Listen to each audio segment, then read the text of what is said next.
And we are live. We are live. What's going on, Hassan? Guys, this is the Midnight Coffee, and there's no designated topic. We basically talk about anything that comes to mind. So you know, that's the point of the Midnight Coffee. What's going on, Hassan? How you doing, bro? You alright? Good, bro. You? Okay, man. Huh? Yeah, I'm Good. all right. I'm all right. I'm not too bad. I'm not too bad. I'm not too bad. What's been going on in the world, man? What's been going on as of late? Nothing special. Just passing through. You still carried on with that name. It's a good name. Just passing through. I had to get my coffee. I know it's not quite midnight yet. You got those anal guys. You call it midnight coffee, but it's not really midnight coffee, is it? Because it's not midnight. Whatever. Um, but you get the drift. It's close enough to midnight. What's been going on in the world, bro? Um,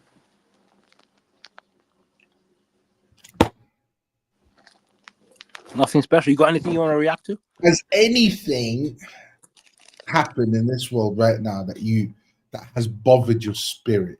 That you feel like, oh, that's wrong. That is wrong. That is messed up. What's going on out here? I think that's the reason why podcasts have become quite popular, because I think a lot of people, because they have access to technology, they're seeing a lot of things that's bothering them, and they want to express their opinions. They want to talk about it. They want an outlet. And I think that's why podcasts have become so successful. Personally, I think that's what it is. Um, but yeah, so yeah, has anything bothered your spirit? Have you seen anything that has bothered your spirit, that has made you feel some type of way? Has Trump said anything? Oh, Maybe like Trump.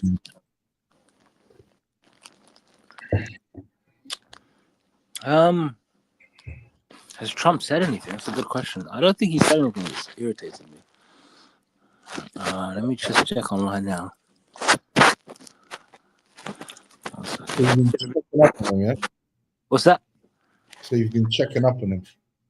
I Yeah, haven't really heard anything from Trump. The only major stories that I'm aware of is the black boy stabbing that white boy. And everyone's trying to make it into a race issue. Oh, guys, anyone watching, listen, feel free. This is Midnight Coffee. We're just talking. We can talk about any topics. It doesn't really matter. I'm going to put if you want to join in, feel free to join, you know. Yeah, so the major stories you guys are going to see in a minute. The major story that I'm aware of is, everyone's talking about that black boy killing that. That's the link right there, guys, on the screen. So if you guys want to join in and just give your opinion, feel free to do so. That's the only story that I'm kind of like aware of or I'm sure there's many other stories out there, but that's definitely one of the stories that, I think everyone's making it into a race issue. The black boy and white boy situation. Why don't you put a video up just describing and for everybody? Because I'm not 100% up to date with it. Okay, hold on a second. Let's. Yeah, I think I was looking into it. I'm planning to do a reaction on it. So I do have a video set up actually. I do have a video here. Hold on a second. Hold on a second.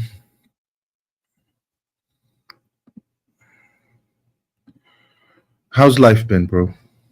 Life's been okay. Hassan, you still there? Yeah, sorry, I can hear you now. It's not perfect. Life's never perfect, but yeah, it could be worse. I was just asking if life's been all right with you.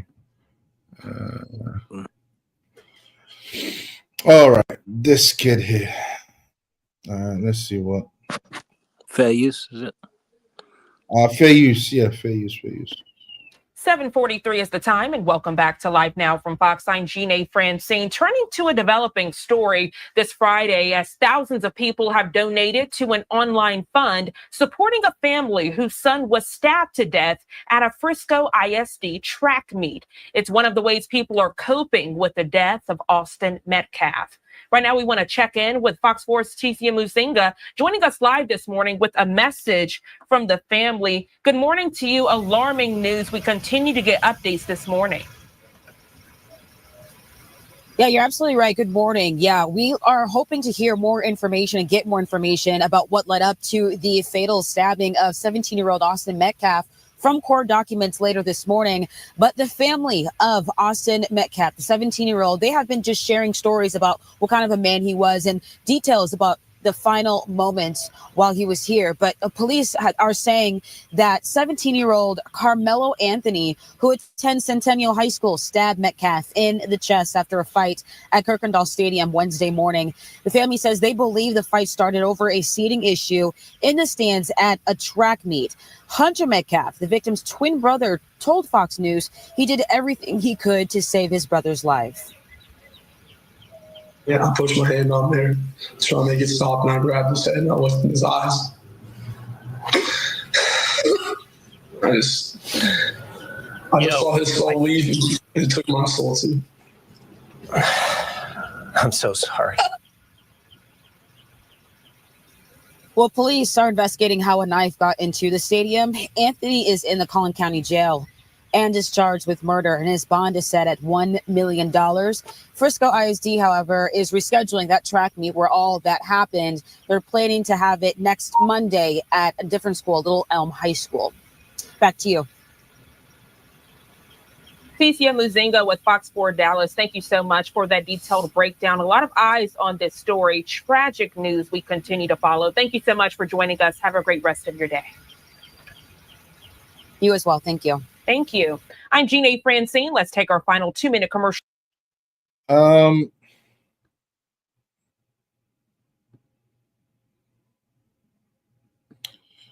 can you hear me? Yeah, I can hear you. Yeah. I wanted to know more about the altercation, really. That's what I really wanted to know more. What happened?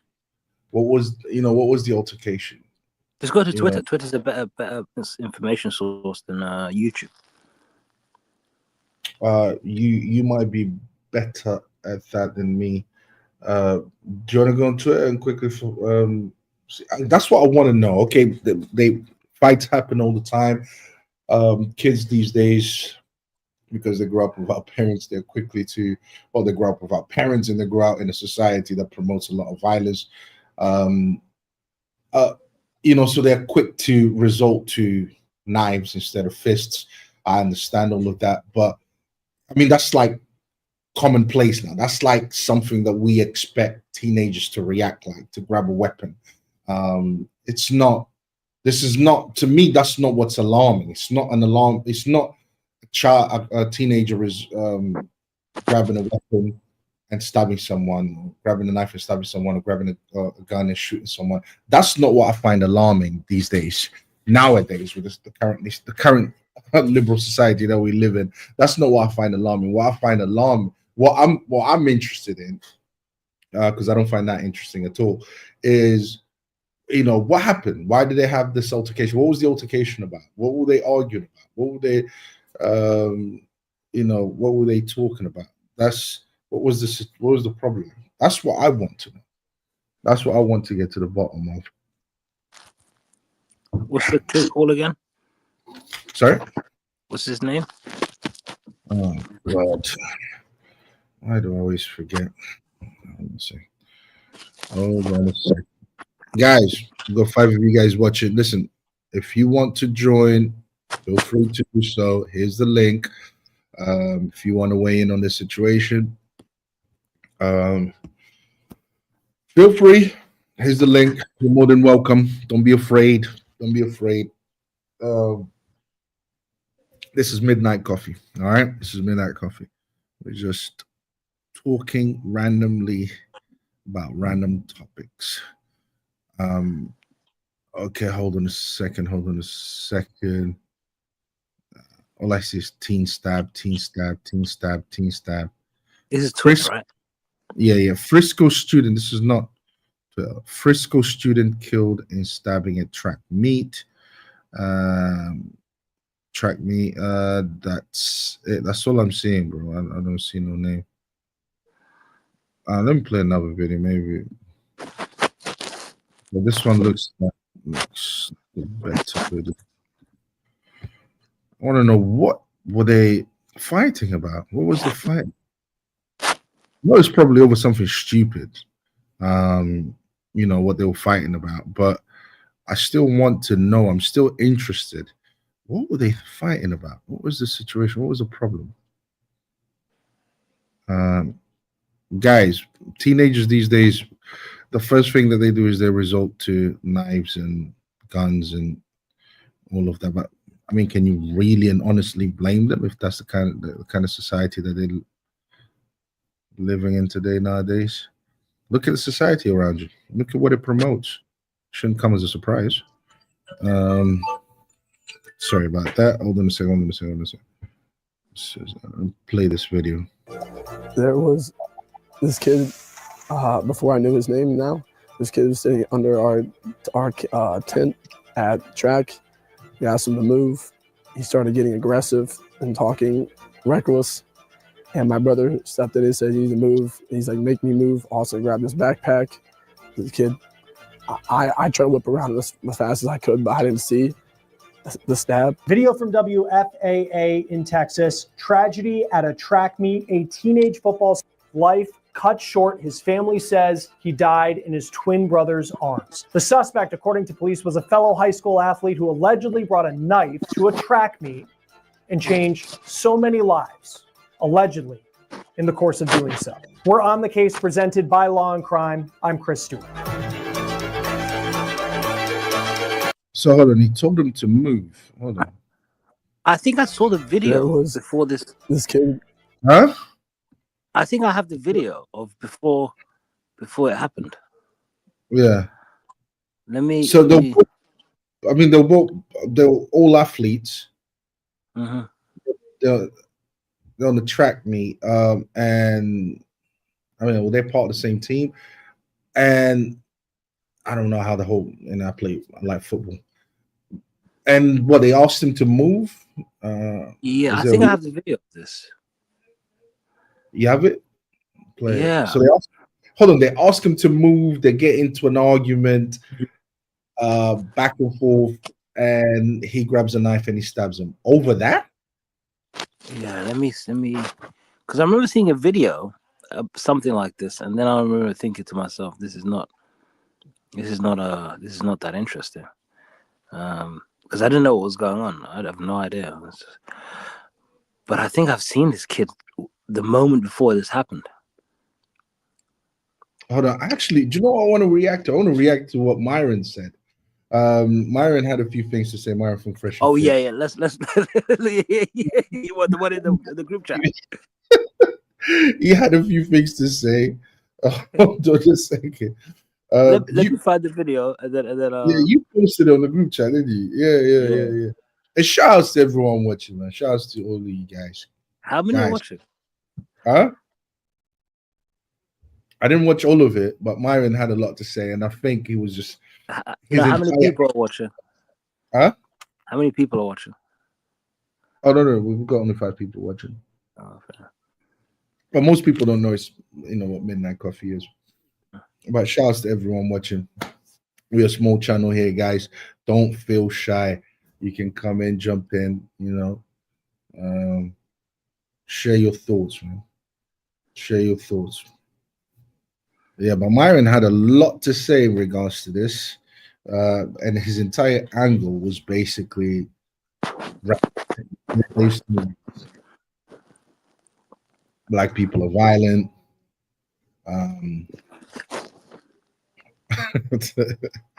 He's had a lot to say, man. Have you found the video? You got the video? Give me 10 more seconds or something like this. Giving you plenty time already, man.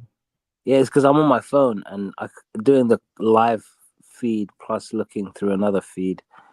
It's Well, Slow not give no more chances, man. What is wrong with you, man? I know. Hold on, Right? hold on a second. Hold on a second.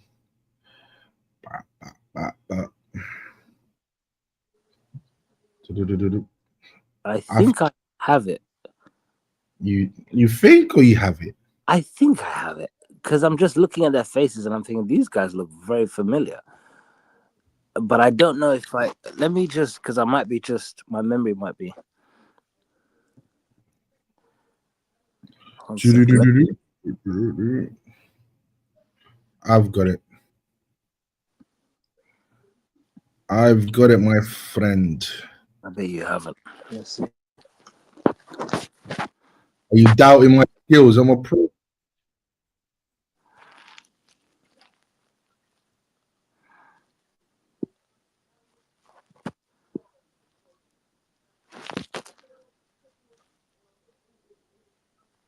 That we got to deal with, man. Because I keep it 1,000 with y'all, bro. I don't want to live in a black neighborhood. No, I don't want to. this is not it. This is not it. This is not it. This is not it. No, we can You're react. playing. I said, watch. Click on the video that I sent though. Okay. What you want to do? It's up to you. Finally send it. Yeah. Hold on a second. Bro, there's no video here. It's asking me to remove something. In the chat. Hold on. There you go. What, in the chat? Why Yeah. can't you just share it, bro? Why are you being difficult for? Just share it. Because I'm on my phone. I can't share. Can I share my phone with you?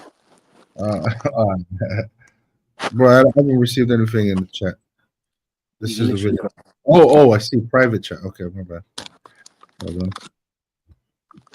This is what I got to work with, guys. This is the level of technical. Like, he's so technically doesn't know technology. Listen, we're here to learn, all right? This is what life is all about. We're here to learn. All right, is this it? I think this is it, yeah. There's no sound. So is that them talking? It looks like him, doesn't it? So this is both of them talking. But I can't hear any sound. Hold on, it's my phone. Hey, you're a very personable guy. I can tell, like, talking to you right now, like, you're a good dude. Thank you, bro. And, like, just, like, you're going to be, like, no matter what you do, even if, God forbid, this doesn't work out, you're going to be fine. You're going to be a good dude. Thank you, bro. Yeah. Please All right, so, like, let's say we are going to watch one of your videos. What would it be? Like, give me one. What you say, bro? Yeah, what's your favorite one? Right. Is that a little more to the right? See the TV at least? Nah. Yeah, this is our tailgate, so we'll go on the right so I can see the fucking TV. Oh shit! Hey bro, you don't gotta talk to him like that, bro. He didn't. I'm just saying, maybe. Hey, can you just move, bro, please? No, hey, bro, it's okay. Just move. He doesn't mean like. It's okay, move, but I don't mean to be a. no, but I know, but you have to talk to him like that. No, I'm saying this is my guy though, bro. Like, no, bro. You cursed at him and stuff, bro. All you had to say was, hey, bro, can you please move? This is respect, bro. You know what I'm saying? Hey, no. He don't mean it like that. Is he drunk? Is he drunk? I don't know, but maybe. I just don't like disrespect, bro. He can talk to me like that. Don't talk to him like that. He's just doing his job. Hey, we're good. No, hey, let's just respect each other, bro. For sure. I'm not trying to be. No, yeah. You cussed at him, bro. Bro, he's in the fucking way the TV is my tailgate. I can still. You didn't have to cuss at him though, bro. He's not a child, bro. What's the problem? No, he just. Hey, back up. What's the problem? No, he just cussed on my bro, and I was like, He said y'all get up. He asked you to get up. Hey, what's the problem? Is he drunk? Because if he's drunk, then it's okay. I'm not. Okay. Yeah, we're good. No, nobody was arguing with him or nothing. He just cursed at him like he was a child. And I was like, hey, bro, you don't Okay, it's over, buddy. you know? No, I'm just explaining to you what happened. Okay. For sure. Appreciate it. Good. Have a good day. For sure. Don't walk up to him. I'm not walking towards him. I'm walking that way. Are you sure this is the video? I feel like it's a video because everybody looks similar. You feel like it. Yeah. So this is not the video. That black kid looks like the guy who did the stabbing. The white kid looks like the white kid that got stabbed. So Bro, I need you to confirm whether this is the video now. Come on, what is wrong with you, Hassan? it looks so similar. What, the guys? Yeah, everybody looks. Who posted this video? It's that thing that at. See the at Lord, something. some At. of these comments, it's a bit racist. It should be illegal for the N-word to be angry or offended in public, and it should be legal to beat their at if they show any amount of disrespect. Wow, that's coming from White American Rebel.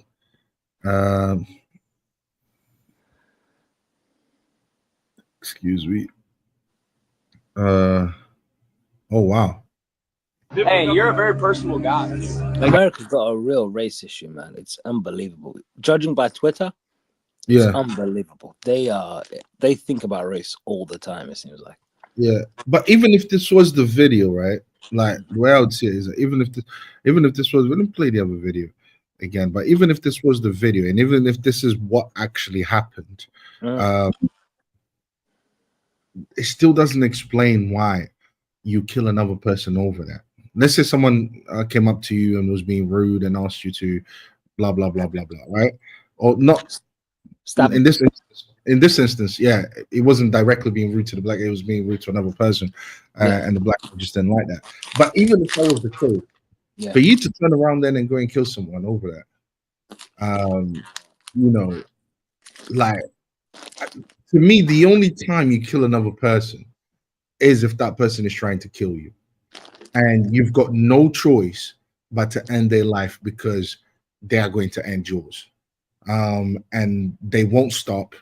It doesn't matter what you do, they will not stop. They are determined to take your life away.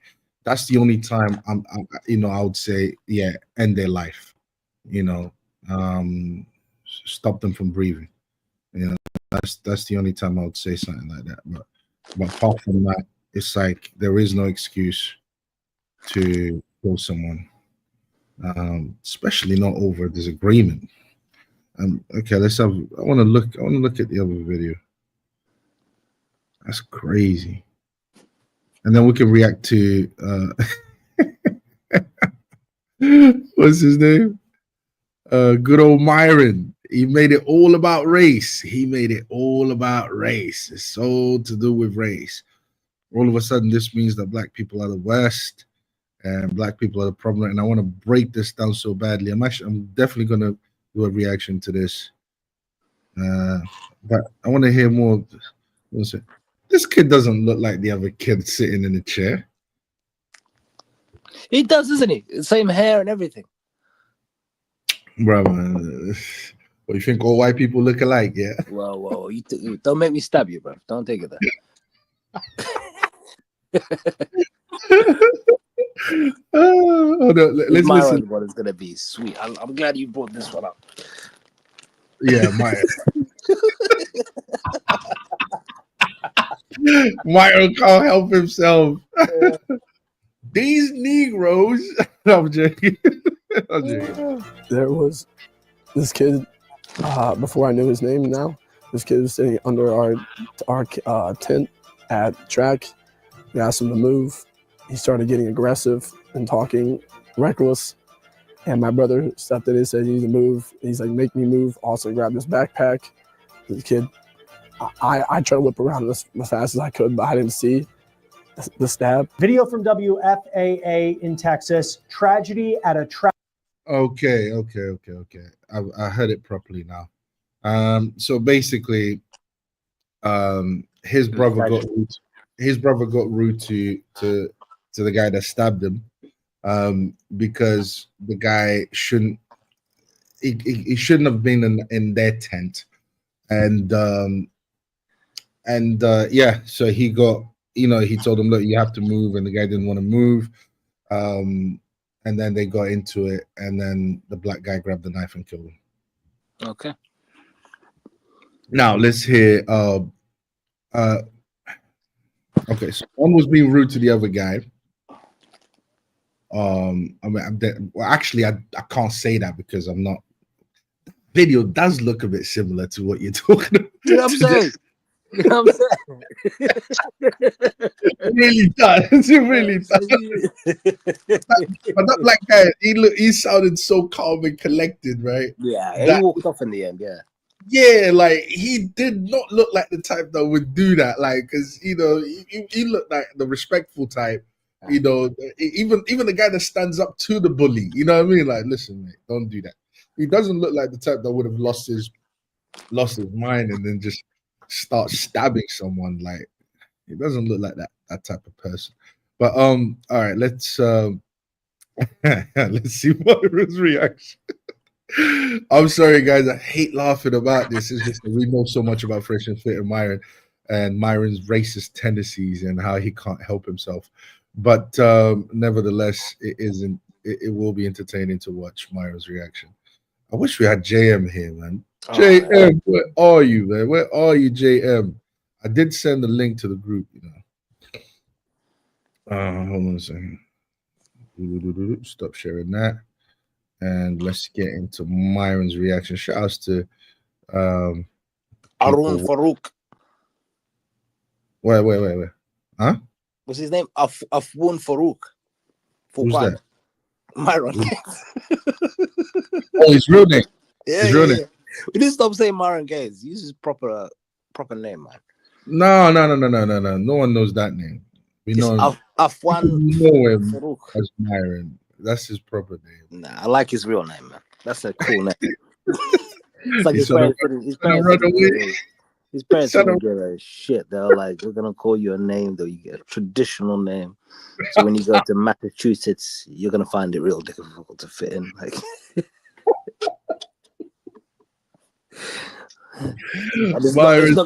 it's not gonna have a negative effect on you at all in any way, shape, or form. Myron, just go back to your real name if you're brave, man. You know, just do that. All right, let's listen to this. Wednesday morning, Austin Metcalf was at a District 11 5A track meet at Kirkendall Stadium. Around 10 a.m., Frisco police say 17-year-old Carmelo Anthony stabbed Metcalf in the chest after some sort of fight. Again, we got some serious problems that we got to deal with, man. Because I'll give it 1,000 with y'all. Bro, I don't want to live in a black neighborhood. I don't want to be in Atlanta. I don't want to be in Detroit. I don't want to be in St. Louis. I don't want to go to LA. When I'm in LA, I get in and get out. Not trying to be around niggas, bro. And this is how everybody feels. Nobody wants to be around y'all niggas, bro. Because you guys are fucking idiots that think it's okay to perpetuate violence on other people. Let's go ahead and get into the first story. Okay. Frisco student killed in stabbing at track meet. The Frisco Memorial High School community gathered tonight in grief after the stabbing. Thoughts? That was like a little clip. Like he's edited himself, but like he goes full swing like as he carries on. So yeah. So shall we carry on? Yeah. I can't comment on what I've seen so far. Nah, you got it. Nah. What you said, plenty then. I shouldn't be laughing. I feel bad now. Death of a teenager at a track meet. Another teenager, a student at Frisco Centennial, is now charged with the murder. 17-year-old Austin Metcalf's twin brother was at the track with him. His family says he died in his brother's arms. Fox 4's Amelia Jones spoke with the victim's father and is live in Frisco tonight. Amelia. Steve, Heather, 17-year-old Austin Metcalf had a bright future ahead of him. He was a leader on the football field and a scholar in the classroom.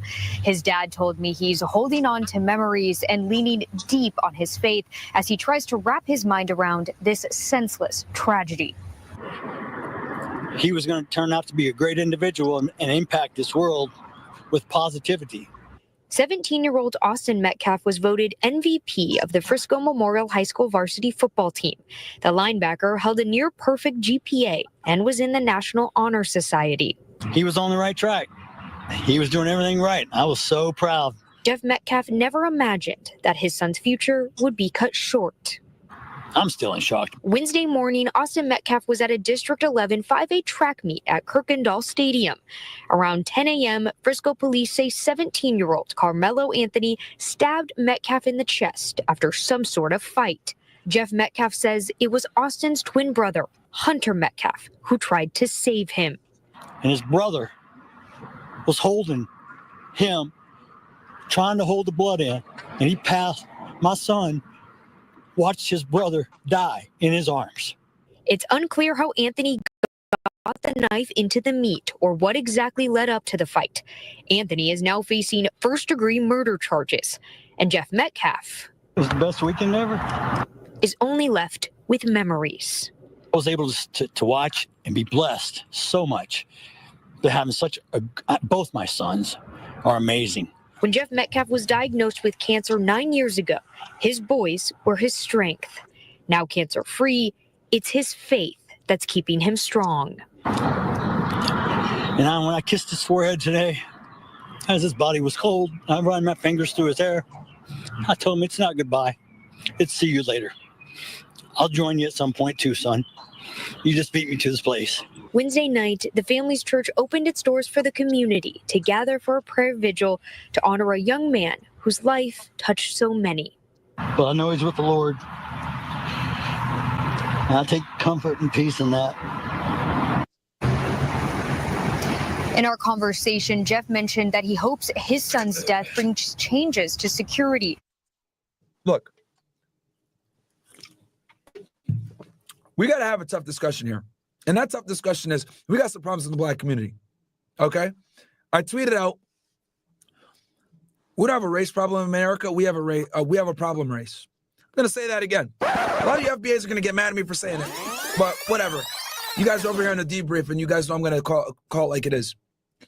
We don't have a race problem in America. We got a problem fucking race. Okay? And that problem race is the black community. Now, a lot of people are going to get angry at me and say, Myron, you're racist, etc. You know, your Uncle Tom or any of this other crap. But it's true. It's true. We promote violence. We promote gang culture. We promote sorting things out through attacking each other, through shooting at each other, through, in this case, stabbing each other. Can't even have a disagreement without some type of ridiculous violence. This is an issue. This is an issue. And the thing is that, and the reason why I'm bringing this to the forefront is the other races are just going to motherfuck the black community. F them, drop the N-bomb, get angry, right? I hate these guys, blah, blah. But I'm telling you guys what it is. I'm telling you guys how they feel. I'm telling you guys what they're saying behind the scenes. I'm calling it like it is. And it's really up to the black community to either change, right? Would you want to carry on? No, I was going to stop it. He said something very interesting, and I wanted to hold on. Let me rewind it a little bit. We got a problem fucking race, okay? And that problem race is the black community. Now, a lot of people are going to get angry at me and say, Myron, you're racist, etc. You know, your Uncle Tom or any of this other crap. But it's true. It's true. We promote violence. We promote gang culture. We promote sorting things out through attacking each other, through shooting at each other, through, in this case, stabbing each other. Can't even have a disagreement without some type of ridiculous violence. Yeah, I picked up on that. Who promotes violence? Who promotes gun violence? Who promotes, this? Who does that? I don't know. No, he's saying that we promote this. So Did he say that? Yeah, should I run it? I'm pretty sure he said we resolve our issues through violence. Hold on. And you're racist, etc. You know, your Uncle Tom or any of this other crap. But it's true. It's true. We promote violence. We promote gang culture. We promote sorting things out through attacking each other, through shooting at each other, through, in this case, stabbing each other. Can't even have a disagreement without some type of ridiculous violence. Okay, yeah. So who promotes gang culture? Who promotes violence? Who promotes all of that? I think you have an answer because I don't have one. You don't have one? I know it's even on my radar. Do you live in the West? Yeah. Or do you live in a completely different country outside of the No, West? I just don't. It's just not on my mind at the moment. In terms Do you of believe that the West promotes violence? Promotes violence? No. I think it does the opposite. You think the West does not promote violence? Oh, I mean, it promotes, it outsources violence, but I don't know if it promotes it. It outsources violence. Yeah. How does it outsource violence? When I use the term outsource, I mean in the sense that the violence is used against the others, not necessarily domestically. The Like violence, right now, US is going to go to war with Iran soon. I think in the next couple of weeks, because they want the regime to change. So that's violence. Same with Israel. They're dropping bombs. They're sending weapons to Israel to drop bombs on kids. So, but they're not doing it in Europe or in North America or Australia. you're coming from a political point of view. That's the only I don't think that's what Fig is talking about. I don't think he's talking about. I don't think he's talking about that as well. I thought he was talking about within the country. Or within Yeah, the, that's what I think he's talking about. He's still. I don't know what you're talking about. You're going somewhere else. I'm talking about if the country.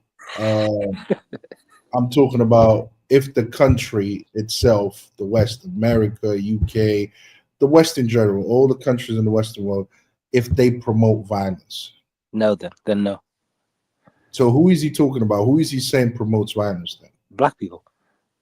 Yes.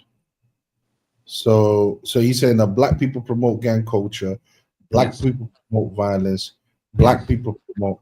Would you agree with that statement? Would you agree with that statement?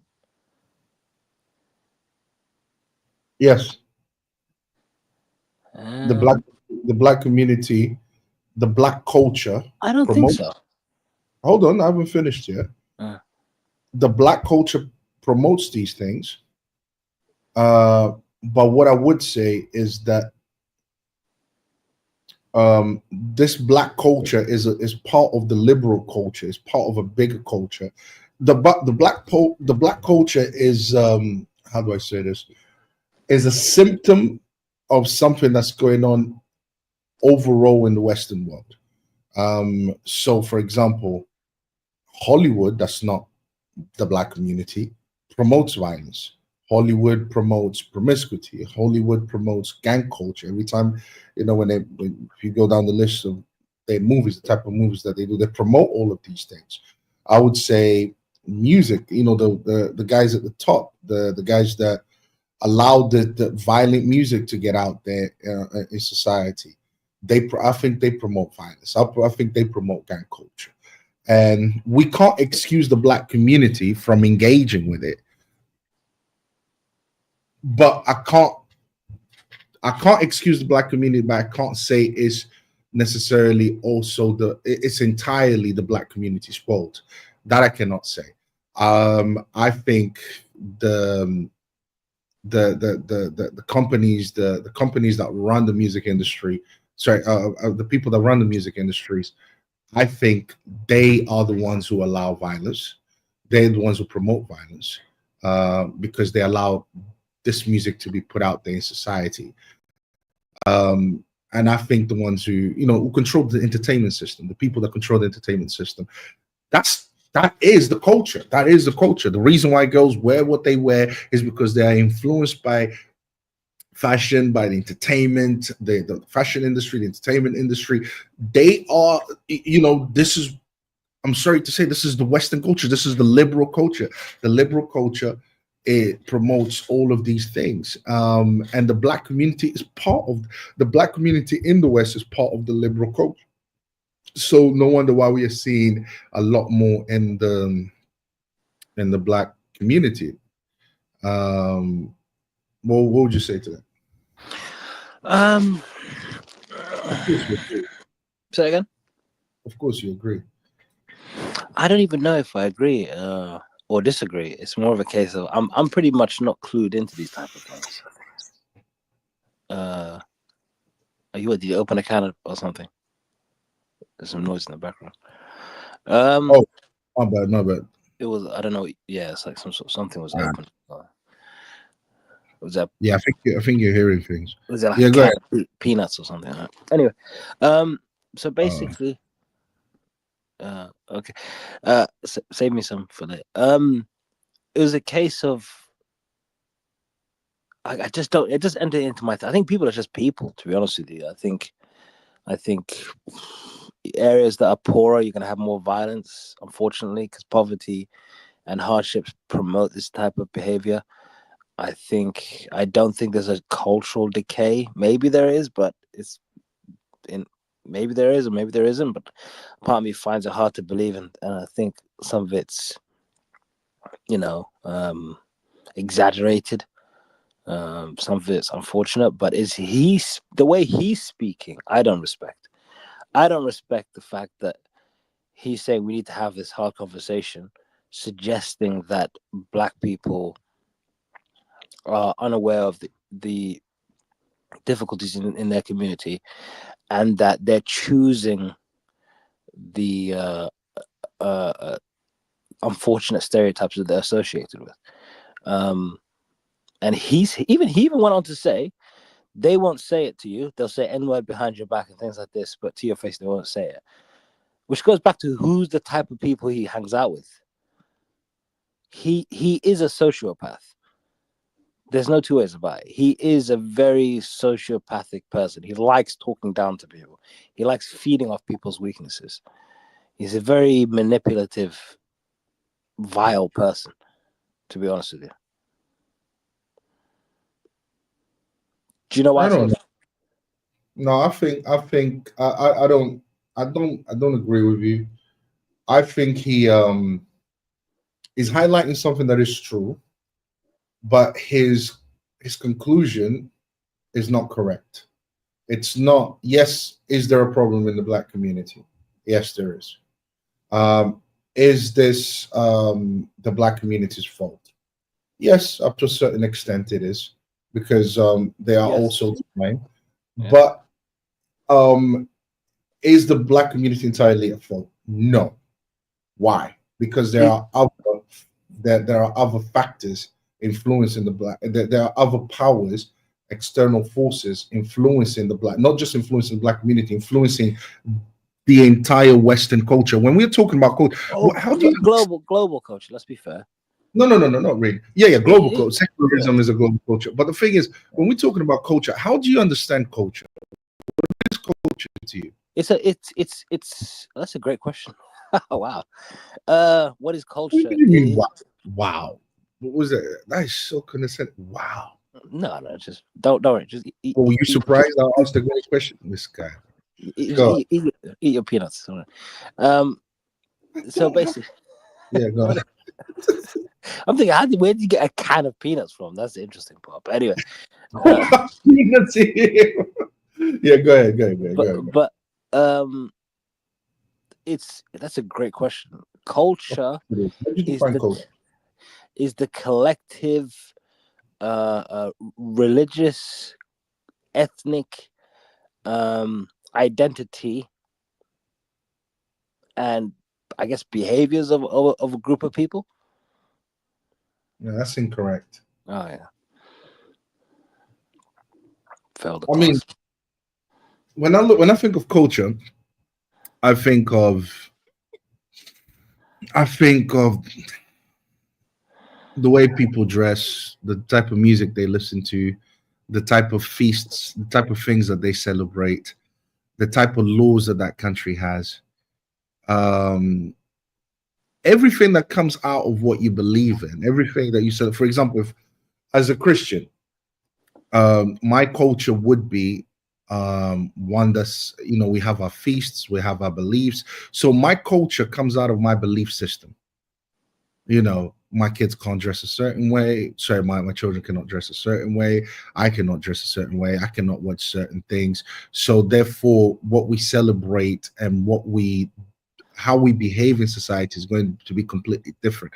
It comes out of what you believe in. So I think culture. So for example, if I come to your country, if I go to your country and I'm hearing drill music, and it's very popular and everyone listens to it, and a lot of people listen to it, then I would say that's part of the culture. These are the things that these people celebrate. If I see that abortion is legal in this country, I was like, oh, okay, so they think that abortion is good. It's okay. It comes out of what you believe to be right. So you celebrate all those things that you believe to be right. And I think liberalism managed to get rid of Christianity in the West, and it has come up with new laws. It has come up with a completely new culture. A new culture has completely come out of liberalism, basically throwing Christianity away, and existing without Christianity's influence on society. So I think that's what culture is. Culture is the music that you listen to, the food that you eat, your dress code, that's what culture is. And so if your dress code is a bunch of little girls dressing with mini skirts, that tells me something about the culture. That tells me something about what people believe in, what people are into. If OnlyFans is seen as a good thing, sexual liberation movement, all of these things, sexual liberation movement, as you know, it comes from feminism. And that has become, and then I look at a society and I see a bunch of women sexualizing themselves. I'm going to say that is part of the culture. That has become part of the culture now. So we have we have the same definition.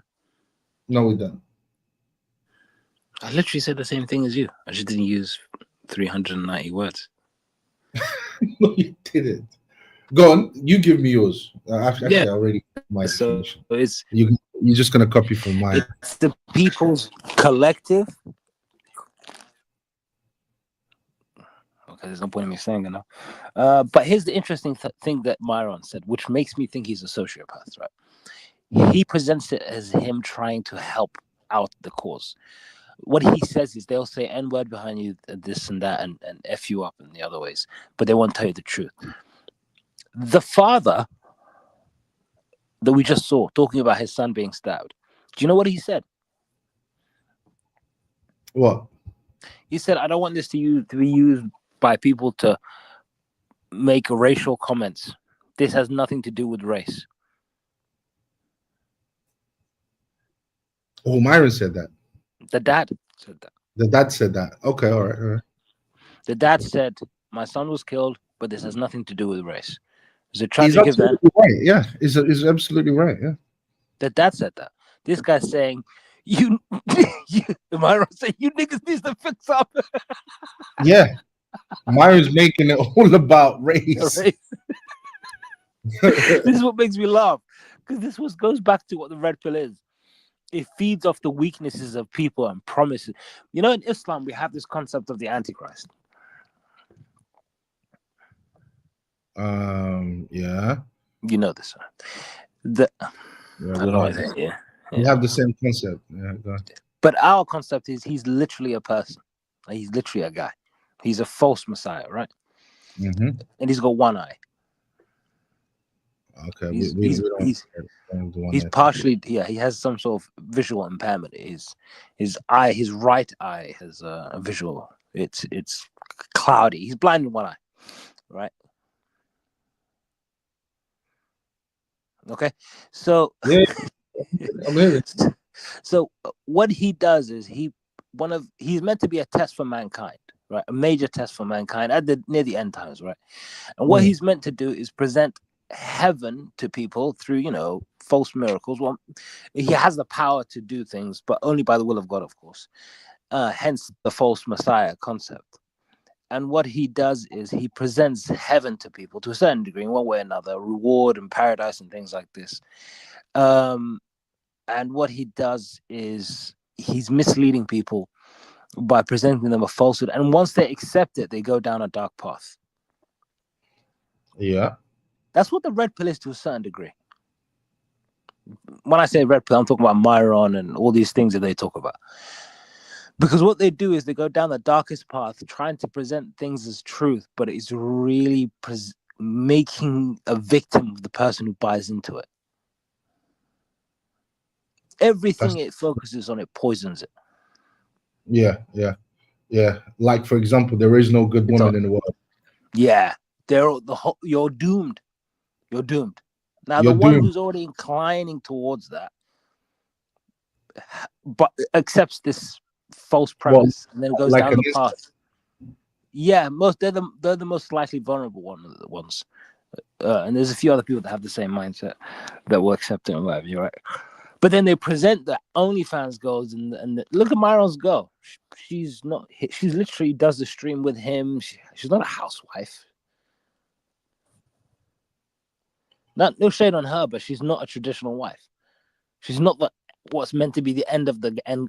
What the whole point of the red pill is what is presented to be is at the end of it, you get a life. You survive the traps of modern day women. He's with a modern woman. Yeah, there's nothing traditional about her. Yeah. To be traditional, she would have to come from a religious family, be religious herself. She would have to be a virgin. Not be in a relationship outside of marriage. She should be his wife. Exactly. So there's nothing traditional about her. So this is the guy presenting the end goal, and he has the solutions. For some reason, every other religion doesn't, and every other system doesn't, whatever. But he doesn't have it himself. No, he does. He's living according to his ideology. He's being faithful to his ideology because he believes that he should never marry a woman. So he does not believe in traditional. A person that believes in what do you call it, the red pill ideology. They don't believe in marriage. They don't. So he's not married. He can discard of her. He can discard her at any time. And guess what? If she's like a slave, basically. Her status is like a slave. You know, if she displeases him, he will just discard her. You know, she's absolutely meaningless. As long as she keeps pleasing him, then she'll be all right. So she's no longer a human being. So he's upset, and he can sleep with any woman he wants. That's the kind of relationship he's got right now. The only thing I would say, actually, no, I wouldn't even say that, because according to the red pill philosophy, there are no good women in the world. So they're all bad. They're all whores. And this is the only way you can be on top as a man when it comes to controlling a woman, is by you not marrying her, by you not giving your resources over to her. So actually, yeah, he's living according to the ideology. Absolutely, 100%. He's not. But did this guy not present the idea of I can save you? Is that not the whole point of the Fresh and Fit whole thing? I can save you. You will not. You will have a woman and to go home to. You will get that traditional life. No, the point. That's not the point of the red pill. The point of the red pill is, how well can I save my resources? Sorry, how basically it's about retaining resources. It's about not allowing a woman to have access to your resources, so you can get rid of her if you want to.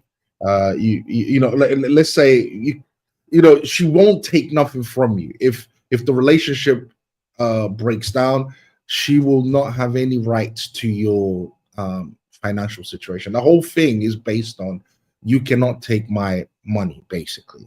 That's all it is. If you in practicality, fair enough. It puts you in a defensive mode, fair enough. But the point is, he doesn't say that though. He says religion won't save you, this won't save you for the modern world, but the red pill tenets and things like this will save you.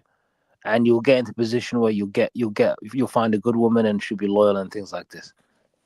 No, the idea is that all women are whores. There's no good women anymore.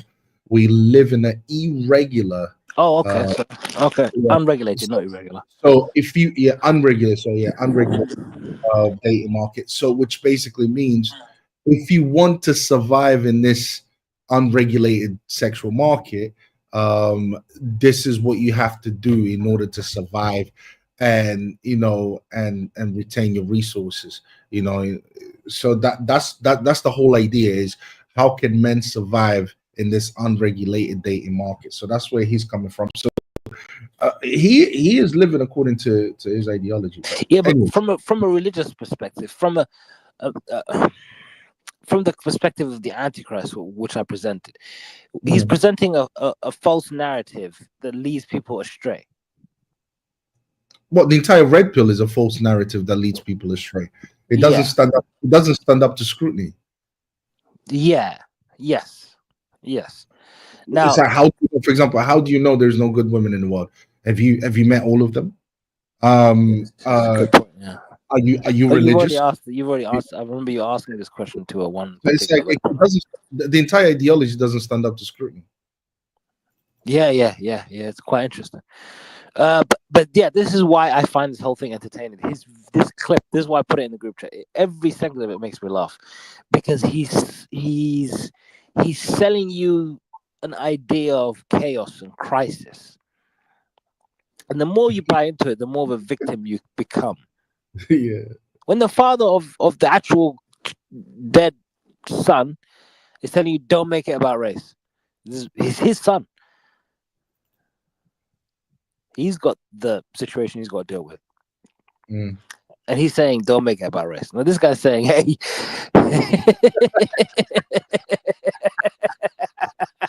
it's all about race.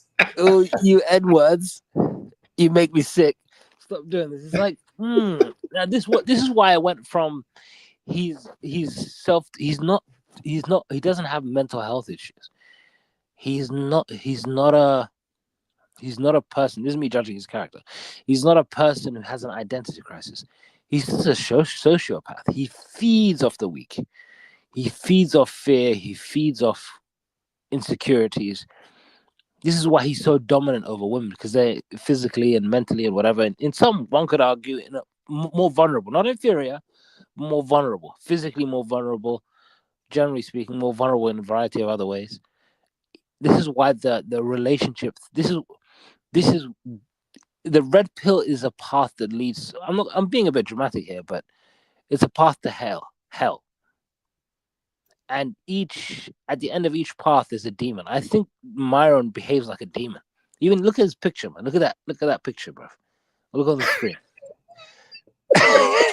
He looks like a demon, man. He's a human being. So Myron is not a demon. What he is he's a demon. No. Then in that case, we've got a lot of demons in this world. He behaves like a demon. No, because he's not the first person to. He's not the first person to see the truth and deny the truth. And I can say that of Myron because Myron has heard arguments against the red pill, which he would have acknowledged to be the truth. But the fact that he carries on, and I know what you're doing is because I don't want to go too off topic, but the thing is, what you're basically saying is red pill mentality is what leads him to analyze this situation in this manner, even though the father turns around, even though you're basically psychoanalyzing him. You're basically saying, look, listen, man, the father says it's not about race, and guess what Myron goes and does? It's all about race here. Yeah. You understand? This is what I mean. In Myron's head is the father just doesn't want to acknowledge the truth. He doesn't want to acknowledge reality because Myron thinks that what he's saying is reality. No, when the reality in this case is liberal culture, liberalism. That's the reality. Not it's like people, instead of people looking at the cause of things, they want to look at the at the outcome. The outcome is this boy killing someone, killing another boy over an argument, right? Over a disagreement. The cause is liberalism and everything that liberalism and how liberalism has changed society.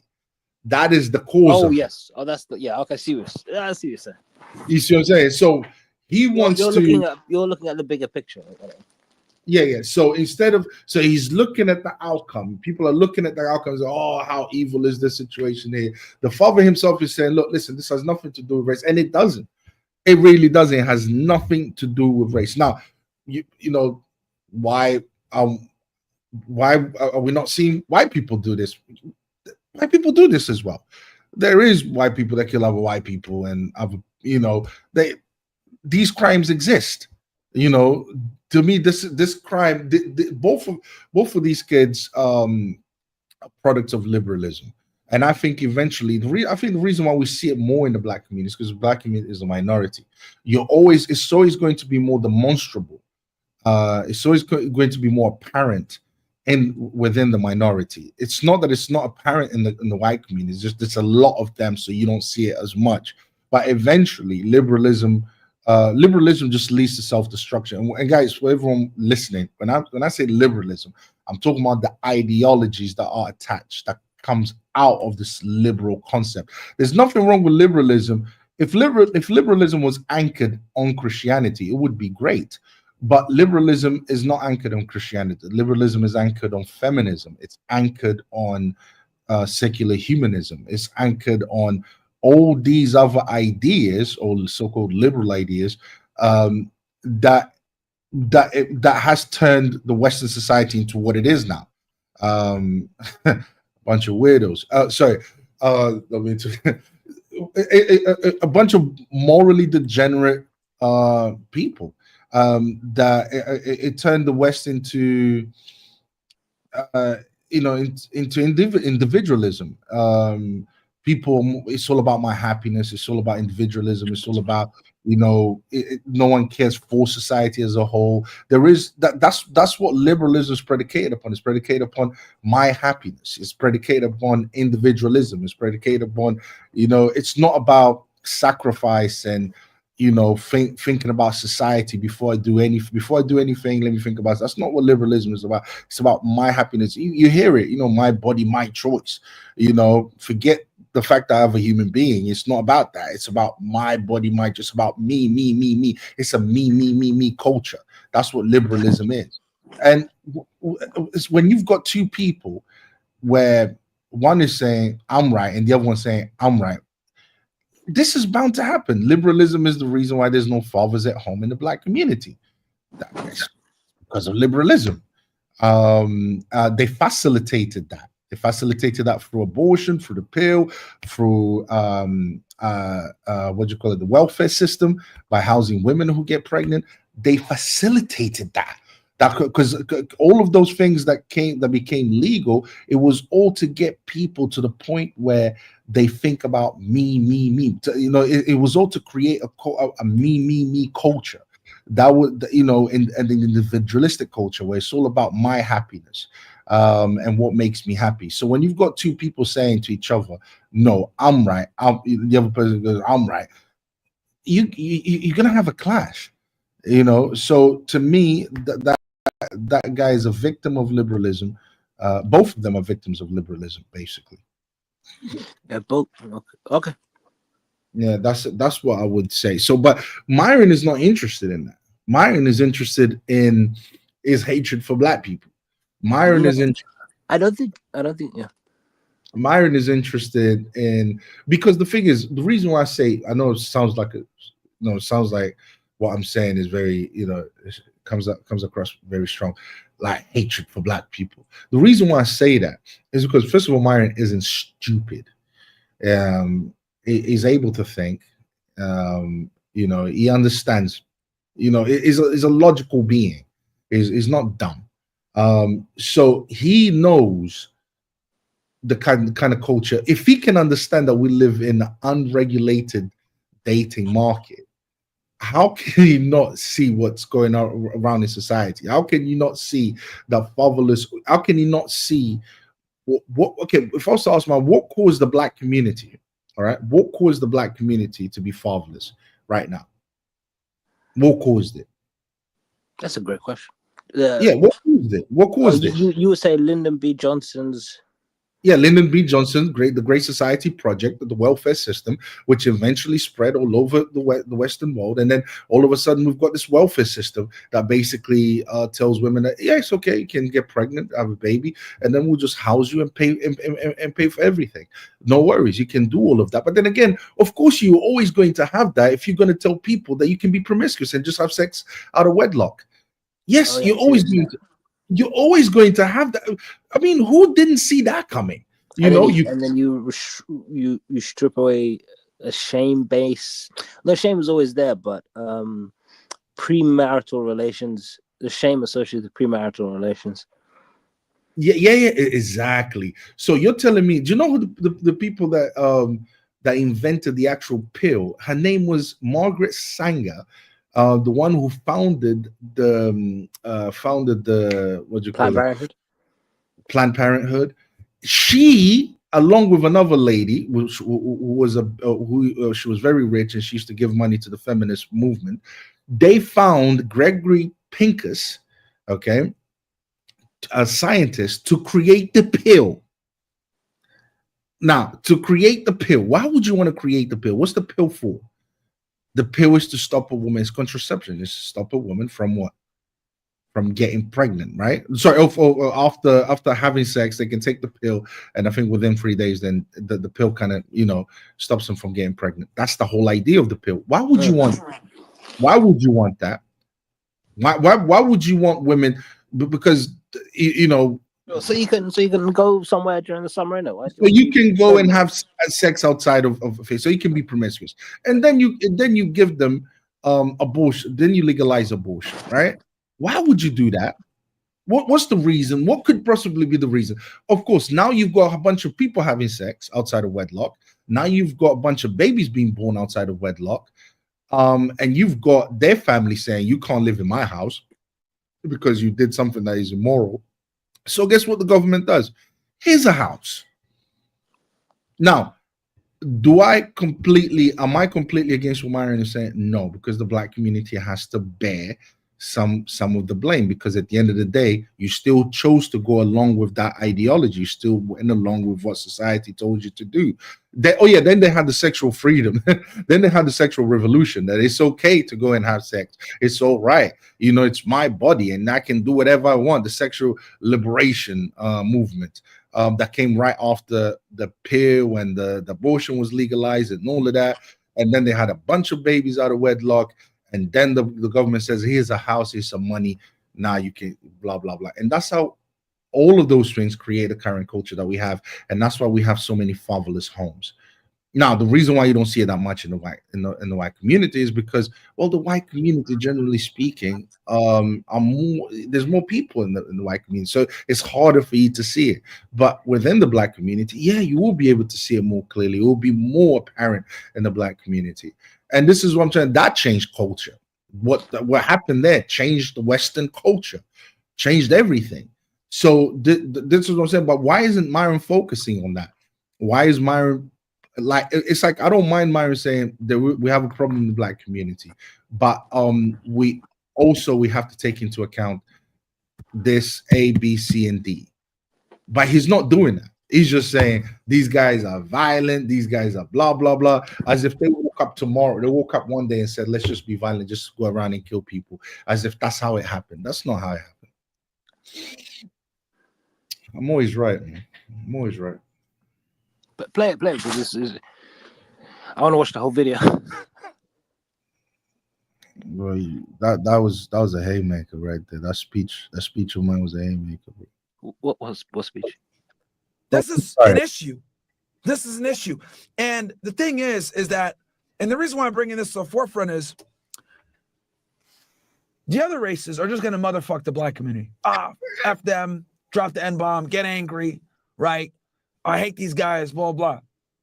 But I'm telling you guys what it is. I'm telling you guys how they feel. I'm telling you guys what they're saying behind the scenes. I'm calling it like it is.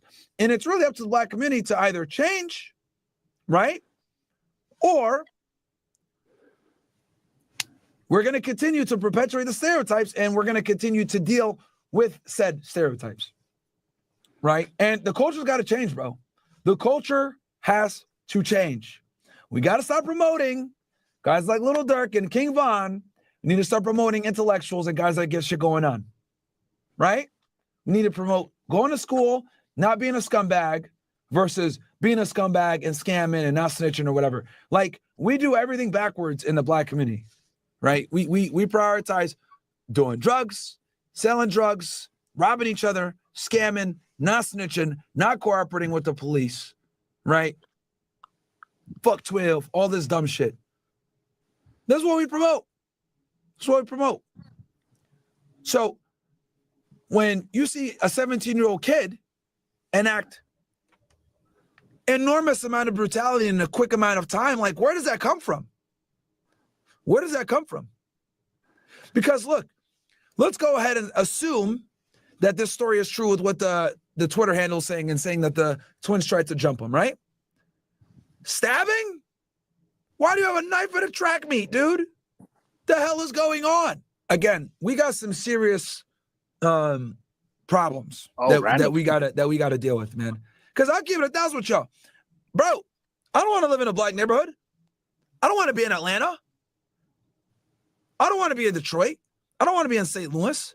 I don't want to be in New York City. I don't want to go to LA. When I'm in LA, I get in and get out. I'm not trying to be around niggas, bro. And this is how everybody feels. It's not just me. I'm just saying it. But everyone feels this way. Nobody wants to be around y'all niggas, bro. Because you guys are fucking idiots that think it's okay to perpetuate violence on other people. You can't talk nothing out. Everything's got to get shot out, stabbed out, jumped out. Ridiculous. Absolutely ridiculous. And then when someone says the truth, like I do, what do y'all do?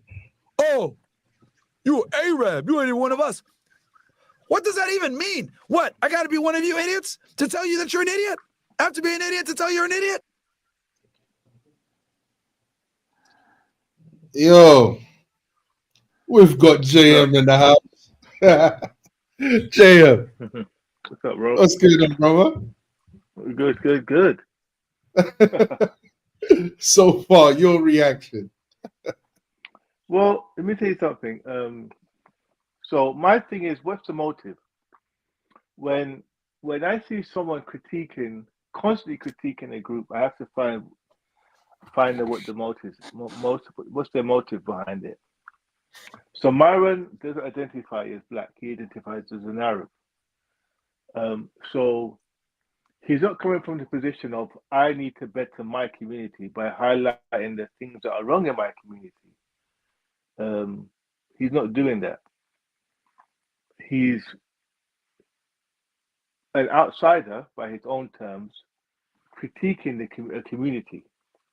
So the question is, why is he doing it?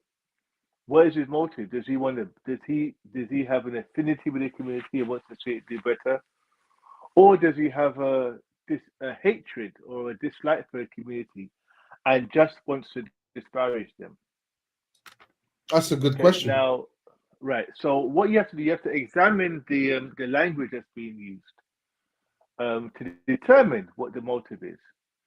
So let's look at some history. There's been people like Malcolm X, other activists who have made comments about the black community and things that they didn't like, that need to improve. They never used language that did call those people monkeys or watermelon eaters or NIGGERESs, and made just general offensive remarks. The reason they didn't do that is because they realized that in doing so, first of all, they were talking about themselves, and also it shows that there's no real desire for the community to do better. There's no affinity there. There's no actual love for the community and an attempt for them to want to see them do better. When these type of remarks that Myron is making is littered with racial epithets, which is what he does on Twitter, racial epithets, racial jokes, disparaging statements, then the whole idea of why he's doing this is called into question. And for me, the fact that he is using racist language, often racist jokes, stereotypes, racist pictures, racist memes, shows that there's no affinity there. All he's doing is literally hating on the community. That's all he's doing. So when I see someone doing that, it calls into question the information that they're using or pulling from, because it's out of bad faith. So, for example, the percentage of black people that are engaged with criminal behavior in the United States as a whole, I'm not talking about in terms of compared to other groups, because compared to other groups, there is an argument that black people commit more crimes. And these are usually repeat offenders, constantly in poor neighborhoods, who are in a cycle of criminality. So they're going to constantly commit crimes. We also have to look at how crimes are recorded in the US. The fact there's a history and there's evidence to show that black communities are more policed than other communities. And if you have a community that's more policed, the crime statistics are always going to reflect as being higher than a community that's less policed. So take that into consideration as well. And let's take into consideration that we're looking at a minority of people within the black community that are committing crimes. None of this is highlighted or contextualized in his arguments. There's never any kind of reflection about the fact that this is the minority, this is not the majority of black people, or any balance. He never provides balance in terms of this is what's good in the black community, this is what a black community is doing, or this is how black people are on the ground trying to stop some of the bad things that are happening. None of that is mentioned in his critique of the black community. It's constantly disparaging. That's what he does. Do you think there's problems within the black community that's specific to the black community only? Yeah, because the black community has a specific history. Any community that has a very specific history, rooted in a lot of discrimination, a lot of marginalized treatment, targeted systemic discrimination, which has all been documented. This is not just my opinion. These are things that have been documented even by the dominant society. In every areas of human activity, there's cases of black people being systemically discriminated against, from the criminal justice system, from housing, religion, banking. I can point to well-known cases of systemic discrimination at the highest levels of government with regards to the black community. Yeah, when you have a history littered with that type of stuff, yeah, there's going to be specific problems in the black community that is very specific to the black community compared to other communities. Yeah, of course you are. But regardless, no doubt about it. Regardless of the history or even the level of discrimination that particular community, I mean, I don't even like to use the word community because I don't see nothing that binds them together. There's more to what I would consider a community when defining what a community actually is. And I don't think there is such thing as a black community. I don't think it actually exists. They don't live by a code. They don't live by an agreed set of morals. They don't do any of that. Now, what I would say is, regardless of whatever it is that the black community has gone through or endured, regardless of what level of discrimination they have endured, breaking the law is still breaking the law. Doing wrong is doing wrong. And that is still worthy of criticism. I completely agree with you. The psychoanalysis that you provided about Myron, because we all know about Myron. We all know Myron's real intentions for why he's doing what he's doing. I disagree with it, by the way. Hold on. What? Oh yeah, please, yeah, bro. I want you to come in as well. What I'm basically saying is this: I don't really care about. I already have my answer. To me, I blame liberalism. I don't necessarily blame blah blah blah. I don't think this is a race issue at all. It's just Myron that's making it into a race issue. So to me, what I would say is, if what he's saying is still true, if these problems are identifiable, if we have problems in the black community and we identify these problems, should we still highlight them and basically, criticize it and demand change?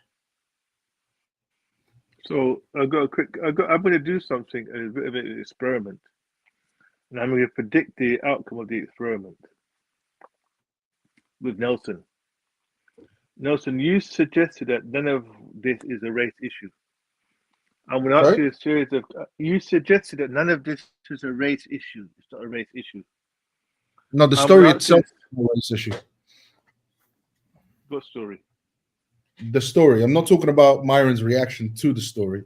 I'm talking about what happened. The actual story itself of the boy stabbing the other boy. Oh, sorry. I thought you were talking about just the general issue with the black community and crime and things like that. I thought that's what you meant. No. I'm talking about the original story of the other boy stabbing the other boy. Oh, the Carmelo guy. Yeah. I agree. Yeah, with I don't think that's a race issue. Myron is one obviously making it a race issue. Hold on, Hassan, you wanted to say something, bro? Yeah, so I don't, in terms of Myron's critique, I don't think, because I think JM's argument is that he's specifically anti-black and that he has an animosity towards the black community. That's why he's focusing on misrepresenting and mischaracterizing the black community as best as he can. Even in this case, when the father himself says this has nothing to do with race, even though obviously his son was killed by a young black kid, the father himself making it clear that it's not about race and it's just a horrible. Do you know, out of curiosity, do you know why that says that? Do they know why? He did carry on to say because he doesn't want people to use it to perpetuate racial stereotypes and racial issues. There's another reason. Well, if you look at the actual statistics of the case, okay, this is mostly the white guy in question was in a black group. You see what I mean? He was part of a athletic group that was mostly black. He was an odd white guy in amongst them. Okay. So that's so why he knows more experience, positive experience. Yeah, and also the dad was aware that there's someone a bit of a bully too. Okay. So say that again. So the dad, first of all, the boy in question, the white boy, he was not like, he was in the midst of other black people. He was part of a athletic group, so he was also kind of around black people, black men, black boys as well. So he was kind of in and amongst the black group. It wasn't like it was like this whites against black type of thing. Also, the dad was aware that the boy had a bit of a history of being a bully. The boy had a history of being a bully. What so you looked into the case? Yes. Yeah, and the black boy had a history, was also being a victim of bullying. Had been a victim of bullying. Right, I'm surprised Hassan didn't look into the case, man. I'm not generally speaking. I'm not interested into. We're literally relying on JM for this information. JM, he is the race expert here. No, it's about finding information which you're good at. You're good at finding this information, and this is pitiful. Like I'm the one that gave you a wrong video. Literally put you to shame this now. This is actually disgusting. I'm actually upset about this. But yes, JM, thanks for that. We do appreciate it, JM. For clearing things up. So yeah, okay. So that's the reason. So that's where the father's coming from. But even let me tell you something. I don't care. Even if the father didn't say it, even if the situation was that they were not together or whatever, I would blame liberalism. I would still say it's not a race issue. It's not a race issue at all. Explain the liberalism aspect. Liberalism aspect. The liberalism aspect, of course, liberalism is just an umbrella, okay, for ideologies like feminism, secular humanism, all these ideologies, right? It's just an umbrella for all these other different ideologies. And the impact that these ideologies have had in society in the Western world is basically what created the type of people that we currently have in society today. It's the reason why girls dress the way they dress. It's the reason why we have fatherless homes. It's the reason why we have all the problems that we have in society. It's due to liberal ideologies. That's why we have all the problems that we currently have in the society today. For example, I'm sure you would agree with me, JM, if this was a pure Christian society, I'm talking about theocracy, that, for example, things like abortion wouldn't be allowed. Things like LGBTQ gay people getting married wouldn't be allowed. I'm sure you'd agree with all of that, right? Why? Because it would go against what the Bible teaches, right? So if this was a theocracy, this country would look completely different from what it looks now. And the reason why it looks the way it looks now is because of liberal ideologies that created the current culture that we are living in. So why are boys violent? Because of the stuff that they watch in Hollywood, because of coming from fatherless homes, not being disciplined, because of being highly sexualized, but not just by what they see in the media, by schools, by all of that type of stuff. And why is this happening? Because ideologies have influenced the legal system and have have enabled laws to be passed, legislation to be passed, and created situation. For example, they legalized abortion. They didn't legalize abortion for no reason. That didn't come out of thin air. That came out of a movement called feminism. The pill was invented by feminism. That came out of a movement by feminism, sexual revolution, and all of that type of stuff. This didn't come out of a vacuum. It came out of somewhere, and that's the point that I'm trying to say. And that had a huge impact in culture. The welfare system of housing women who basically have babies out of wedlock and financing them, that didn't come out of nowhere. That came out of you said those type of laws allow these things to happen. So this is what I mean by liberalism. So the problems that we have today is because of liberalism. So if we've got violent kids, it's because of liberalism. If we've got all this promiscuity in society, it's because of liberalism. Everything is to do with liberalism. I don't know if I would fully agree with if we've got violent kids, that's liberalism, because men and violence is an ongoing issue that historically happened in not just liberal societies, but religious communities, and there's loads of communities that are not liberal that still will have an issue with men being violent. So I think we have to go further than just liberalism to explain why men are violent or why boys are violent. It definitely. Let me ask you one question. Who's more likely to be violent? A child that grows up without a father, or one that grows up with a father? I'm not talking about who's stronger, who can beat who up, and when the time comes, they go to war. I'm not talking about that. I'm talking about just gratuitous, I think that's the right word, of violence. Just being violent for the sake of being violent.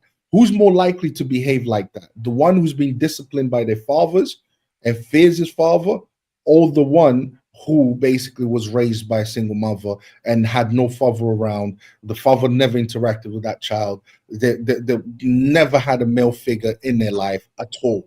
Who's more likely to behave in a violent manner? So I would agree that a fatherless child is more likely to be more emotional, irrational, therefore violent, which can lead to violence in terms of not being able to control one's emotions, lashing out. That's definitely a factor, but I can't ignore the fact that you do get some men who have violent fathers. If you look at, for example, the criminal underworld, right, where fathers are actually sometimes quite predominantly around the child's lives, the child's dad's violent, the son will be violent. So I think sometimes it's not always about, like, violence is a cancer that affects human beings. So like it's such a part of the human story, I guess. I think what you're talking. I think what you're talking. Yeah, I think violent. I wouldn't use the word violent. I think violence is something that I can't really limit. I think I know what you're talking about there. Fathers who are those type of fathers. That's to do with guys. Carry on. I'll give my answer in a bit. Yeah, I go in that sense. You were going to say something, I think. You see what I'm saying? How I don't know if violence is the right word. I know what Nelson is. Yeah, so is trying to basically, say, I see what you're saying. but I don't know if violence. I don't think Aggression is is the right definitely word. the one. Anger management. Sorry? Anger. Socially, Yeah. General aggression, socially, anger management, socially don't fit. Those type of terms come to mind. I see what you're saying. Yeah. In terms of the one point I did want to make is make clear. I don't think Myron is exclusively anti-black. What In else response do to you your think point, he's anti? I think he's anti-everything. I think he's just a sociopath. Okay, I agree with you. I 100% agree with you. But okay, so there's an underlying story that I've always hypothesized with Myron, which is why the black community causes him specific issues. Sorry, bro. Before you go into that, I don't mean to interrupt. Let me just give what how I understood what you said earlier, and what to make it like plain and simple is basically having a father at home helps immensely. But another thing that you also need to have is like there's two things that you need. You need a father and you need moral education. That's what you need. If you have a father at home who is violent, yes, that can make that child, because that child is going to emulate and copy his father, or adopt some of the tendencies that the father has because he himself was affected by it. I completely understand that. But first of all, that's not that common. Second, this is what I'm saying. This is where the father has to have a moral, because there's a difference between being disciplining your child and being violent towards your child, or telling your child to be violent. There's some fathers that will tell their child to be violent, to beat up whoever and blah blah blah blah blah blah. Okay. So to me, that's a moral, that's in the field of morality. That's where that comes from. And I think you have to have two things. You can't just have a father at home. You need a father. Is the first thing that you need to have is a father. Second, you need to have a moral code, moral guidance. You need to educate your child morally. That's basically that's what you need in order to raise a child. So so that would be my answer to what you basically said earlier.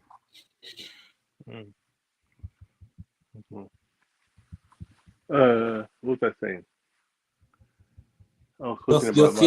Your theory about Myron Weiss. Yes. So this is what his story is not unique. What happens with a lot of immigrants? So let's look at his backstory. An immigrant, son of an immigrant, Arab, settles in New York, goes to school. It's very likely that Myron would have been, I wouldn't say, worse ostracized, at best clowned. Black, especially in New York, that there's a culture of Black Americans who can be quite harsh. There's a hazing period that happens with Black Americans and immigrants where they have a very set culture, a set way of dressing, a set way of speaking. It's very it's very hip. And it's always been that way, particularly in New York, because they have a very kind of that kind of cosmopolitan culture. If you're an immigrant child coming from a poor third world background and you're put into that environment, you're going to stand out, and you may get clowned for it. Your family may be slightly ostracized. You're maybe even abused. This happens sometimes. I think for some immigrant children, they either fully adapt. So a good example would be someone like, unfortunately, he died now. The Eritrean rapper from he was like from LA. Nipsey Hussle. Nipsey Hussle is a good example. So his family clearly adapted. So when you saw Nipsey Hussle, I didn't even know he was Eritrean. It was only after someone told me that, because he was so he blended in so much in that environment that he transformed himself, and you would never have known that he was from that background. You either could go that way, or you have to stay on the fringes. Now that sometimes causes resentment. You can see with Myron, the fact that he went. You look at some of his old pictures. He clearly was not in the I would say accepted or part of like a black peer group. All his peers growing up seemed to be white. So there was clearly some type of either self-rejection or forced rejection where he was not kind of embedded into his environment. And I think that bred resentment. I think that has always bred resentment with him. And he's carried that resentment to the point now where he's able to cash in on it. Is the best way I can describe. He's cashing in on his childhood trauma. So I think when did he arrive in? When did Mario arrive in America? How old was he? Well, his dad, I'm not sure, but his dad was a cab driver in New York. I think in the 90s. So he probably came here. I don't know if he was born here. Doesn't really make a difference, to be honest. He would have been an other. And let's be honest, it's only, there was a time where, being the other, it was, the Afrocentric kind of accepting of Africans really happened in the early 2000s with hip hop. And, around that time, there was still, unfortunately, a little bit of a stigma around being African in some communities. And I think he may have been caught up in that and has still got the scars from it. And I honestly believe that's why he doesn't like black women too. I think there's an element there where he probably was being clowned or not really, accepted by the black women that he was around because of being an other and just not being cool and not being hip and not being down, not being part of the culture and seen as a bit of a nerd or whatever words you want to use. Incel. My personal theory. I think it's always carried it. My personal theory is that he comes from Northern Sudan, and Northern Sudan are racist towards Southern Sudan. Yeah, we know that. And he would have even. That's why I was asking. When did he come to New York? When did he go to New York? Or how old was he? But regardless, it just came to me. He would have learned those attitudes from the parents. This is my personal feeling. I'm not saying I am correct. I'm 100%. I'm not God. I don't know. But what I would say is, having researched how racist the Northern Sudanese are towards the Southern Sudanese, and him being from Northern Sudanese, I think he would have his dislike for the black race or for the darker tone or whatever would have come from there. And no one can deny that. You see, I don't like to necessarily focus on the black community, because to me the black community is just a symptom of a greater problem, which is liberal culture, and the black community is indulging in liberal culture just as much as any other. So, for example, it's not just black people. In fact, who buys most of the records, who buys most of the so-called degenerate music? It's actually white people that buy most of it.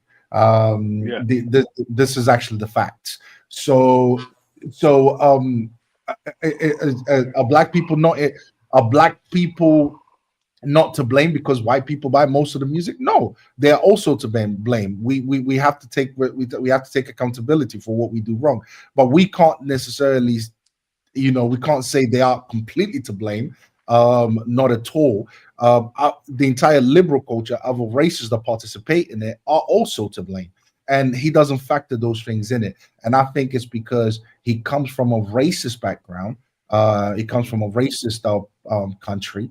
And I don't think you're right. He could have probably have problems fitting in when he got to thing. But I think ultimately it's more to do with or is that what his parents carried with them from Northern Sudan, that racism, and I'm sure that's how they, I'm sure you'd have heard things like, don't marry a black woman or don't go with a black woman. Or, I was just going to talk about that actually. Because yeah, that yeah. is also I'm sure we're going to factor in the Muslim, the type of Islam that those kind of people practice, which is very much rooted in their cultural biases as well.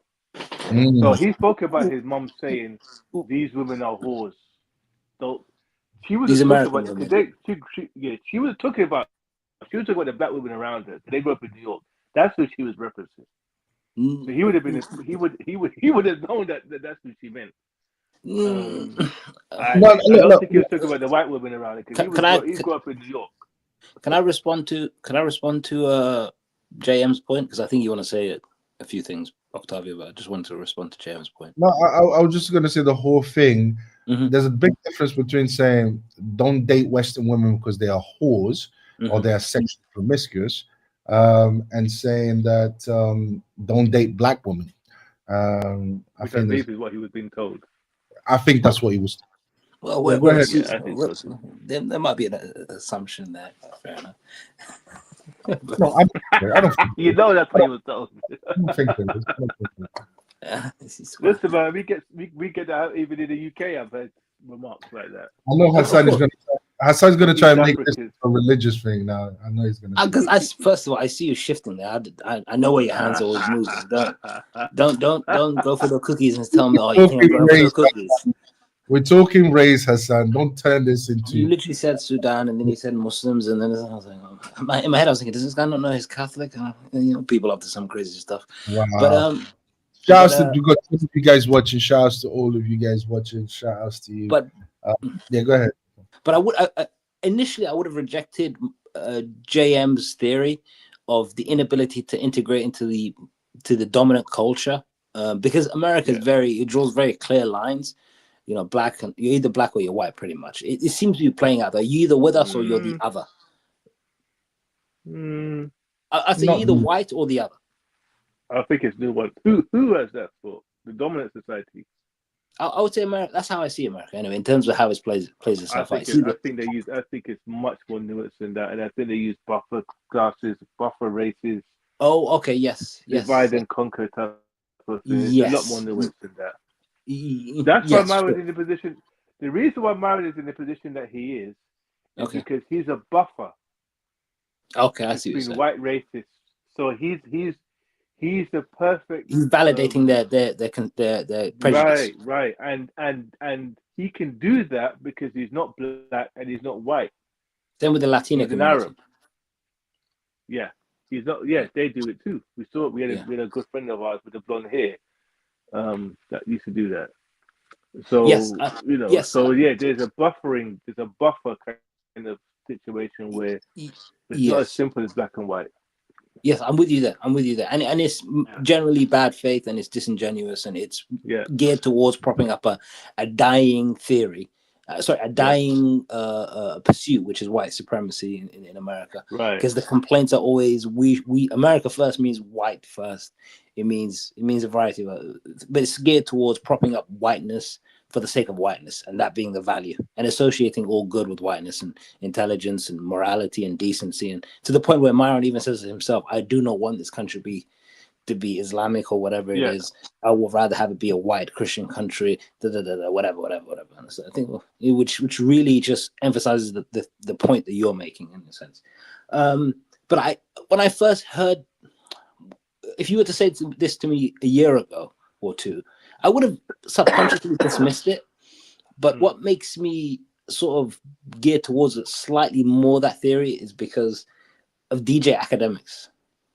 DJ Academic, he has a few issues with the culture, and he's been pushed to the side on a few occasions. He's had a few issues with women, and I didn't see why until I saw the explanation of how he's from the Caribbean. Jamaican. Yeah, and he had issues integrating into the dominant black culture, and he was hazed to a certain degree, which was really interesting to me. I thought, well, hold on, you're not that far off. What's going on? Why are you facing the same religion, same background, and so on and so forth, to a certain degree? But even he got that to the point where it's affecting him now with relationships and interactions. That chip on the shoulder still sustains. It doesn't discount the fact that I think Myron might be a sociopath, because you can only feel this way for so long until you settle into some sort of culture as an adult. But his, you know what's really Sorry, go on. No, I was done. I was just you know what's really highlighted what you said to me. I've been there's this FBA movement, and ADOS movement, this foundational Black American who these are Black Americans who are not immigrants. They claim to have a lineage, not just from slavery, but before slavery, where there was a belief that there was a Black presence in the U.S. that mixed in with the red natives and mixed in with other groups, and they're the ethnogenesis, and that's who they are. They're foundational Black Americans, and they're not immigrant groups, and they're basically the foundation of America. This is the in a nutshell. So they delineate completely, did this delineation thing where they want to delineate themselves from all other Black immigrants, because their argument is, you guys don't like us anyway, number one. Number two, if it wasn't for us, you guys wouldn't be here. Number three, if it wasn't for us fighting for our civil rights, you guys wouldn't have these so-called privileges that you have now and that you brag about. So that seems to be the argument, and there's a lot of back and forth now between these FBAs and immigrants, and what I've seen, unfortunately, is some of these immigrants really showing their true hatred of Black Americans, calling them slave babies, saying things, you have no culture, siding with white supremacists. That happens a lot too. Celebrating when Black Americans are harmed. That I found that really surprising, but it shows me that Nelson's right. There's not really a proper Black community, because initially you would assume they would all be part of one community, but the kind of discourse I'm seeing, there's a huge difference between these communities. They did not get on. There's this underlying hatred and resentment between some of these immigrant groups from the Caribbean and Africa, particularly Africa. And these are guys with American accents. These are Black guys that would have the American accent. You know, you would look at them and assume that they're Black American. But when they start speaking, the vitriol they have towards Black Americans is shocking.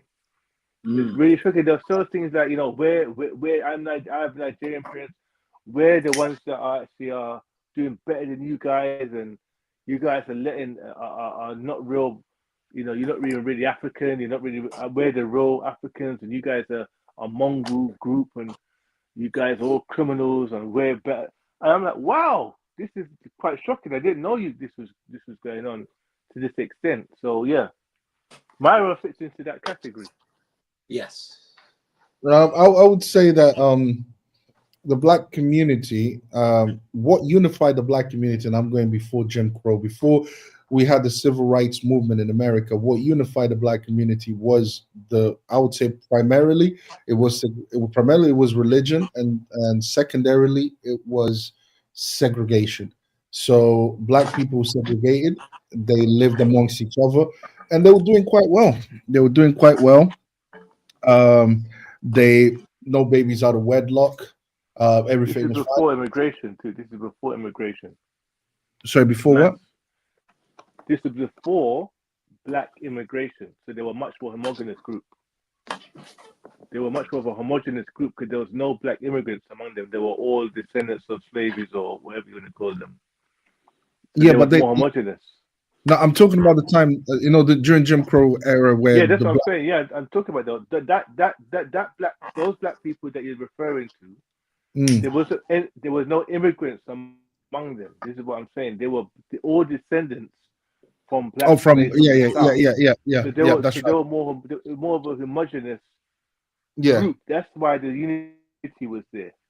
No, I wouldn't attribute. I wouldn't attribute the unity to that. I would say the unity to me came from the religion. They all abided by one religion. They They didn't. segregation. Yeah, they did. The Well, the they the didn't. dominant. Hold not on, true. let me just finish. The dominant religion was Christianity. They were 98% married. They were doing quite well, and then the civil rights movement comes in, and then they assimilate into a more liberal culture, and then we see all these changes. We see the fatherless homes. We see all these problems, and they lost that dominant ideology to rule over them, and they basically decided to assimilate into the liberal culture. And I think that's what really cool. I think the civil rights movement is what ended up causing. And I'm not saying that of course, black people are also to blame for that because they're the ones who made the choices to go astray and all of that. Of course, there's things also that there was wars at that time as well that you have to factor that into that. But I would primarily segregation. Black people, Jim Crow era, they were thriving during that time. Because of segregation and because of the religion that unified them. I don't think it had anything to do with race. I think it had to do with the fact that everyone was on. They had the same mind when it came to what they believed in. So that was important because right now we still have huge communities in America that are predominantly black only, but there is no unity in spite of everyone being black.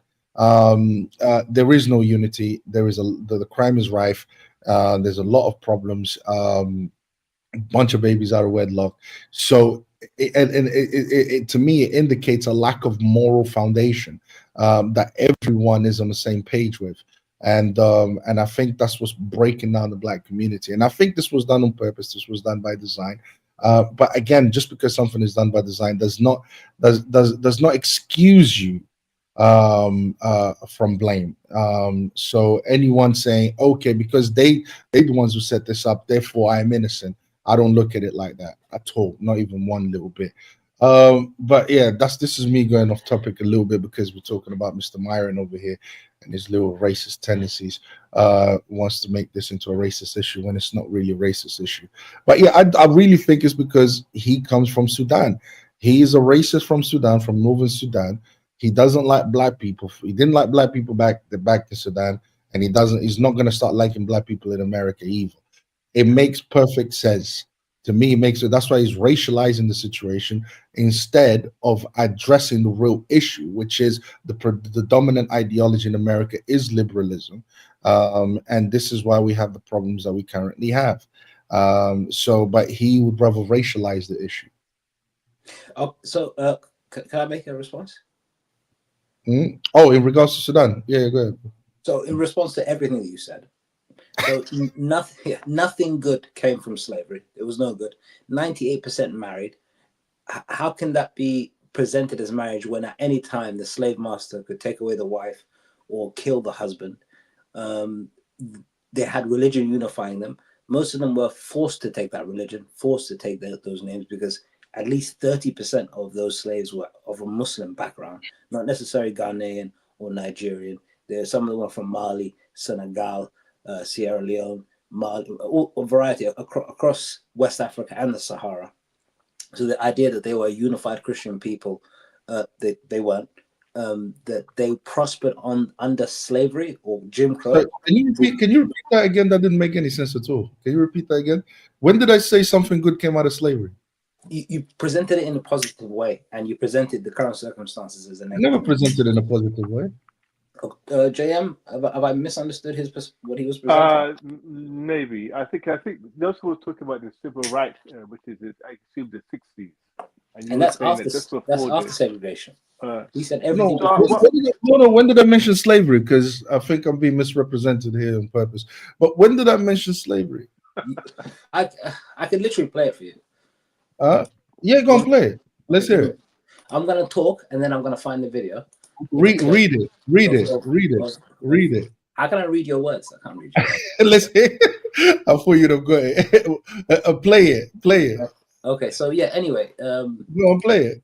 Okay. They were limited from all other black. Primarily, it was religion, and you would see it would all be part of one community. It was segregation. So black people segregated. They lived amongst each other, and they were doing quite well. No babies out of wedlock. Everything was before immigration too. This is before immigration. Sorry, before what? The homogeneous. I wouldn't attribute. I wouldn't attribute the unity to that. I would say the unity to me came from the religion. They all abided by one religion. Segregation. Yeah, they did. The dominant. Hold on. Let me just finish. The dominant religion was Christianity. They were 98% married. They were doing quite well, and then the civil rights movement comes in, and then they're assimilating this into a more liberal culture. And then we see all these changes. We see fatherless homes. We see all these problems, and they lost that dominant ideology to rule over them, and they basically decided to assimilate into the liberal culture. And I think that's what really cool. I think the civil rights movement is what ended up causing. And I'm not saying that. Of course, black people are also to blame for that because they're the ones who made the choices to go astray and all of that. Of course, there's things also that there was wars at that time as well that you have to factor that into that. But I would primarily segregation of black people, the Jim Crow era, they were thriving during that time because of segregation and because of the religion that unified them. I don't think it had anything to do with race. I think it had to do with the fact that everyone was they had the same mind when it came to what they believed in. Okay. So you didn't say slavery. You said Jim Crow. All right. When did I mention slavery? You said you didn't. You mentioned Jim Crow. No. When did I mention slavery? When did I mention slavery? You didn't mention slavery. I got that wrong. You mentioned Jim Crow. I know you got that wrong. I just wanted you to. It's just for me, Jim Crow and slavery are as bad as each other. I don't see, and it's. Well, but you're wrong. No, I'm not wrong. So, Jim Crow was apartheid. Just one level above slavery. Because Jim Crow was nothing but apartheid, the oppression of black people. They did not thrive because if they did, their towns would be bombed, and any success they had would be taken away from them. So segregation stopped because it was an engineered apartheid system to limit their freedoms. Because of this, the emancipation allowed them to be a step closer to freedom. So Jim Crow was slavery light, segregation light. Having said that, I just want to finish my point. A reasonable proportion of them. Let me finish my point. Let me finish my point, please. Because you decided to attack my point. You said I wanted to attack your point from the beginning, but I let you finish. All right, go ahead. So black people are far more better off now, not necessarily with the marriage rates and things like this, but they have autonomy. Their fate is not decided by an external force based, and they're not targeted, or they're less targeted because of race. Under Jim Crow specifically, you cannot go here, you cannot go there, you cannot go to this university, you can go to that university. The apartheid system in place, which is what Jim Crow was slavery that was sort of watered down. Whatever good came from that is meaningless, because I'm sure rates of car theft in prisons are next to zero. Doesn't mean we need to put everybody in prison to stop cars from being stolen. It's a moot point. Having said that, also, they had a unified religion. That religion was thrust upon them during slavery. Their names were changed. Their identities were wiped away. Their cultures were wiped away. It's not a case of they were unified under Christianity. They're unified under a forced religion that they didn't adopt. By matter of the fact that they were actually, I think 30% or plus of them were Muslims when they came to North America. So the idea that Christianity is the solution is a non sequitur and a false point made to prop up Christianity to make it look like it's the solution for the black identity, which is not. Can I respond? Yeah, sure. Right. I think JM wanted to say something as well. First of all, I'm glad that you admitted that you were wrong about saying that I was mention slavery when I did mention slavery.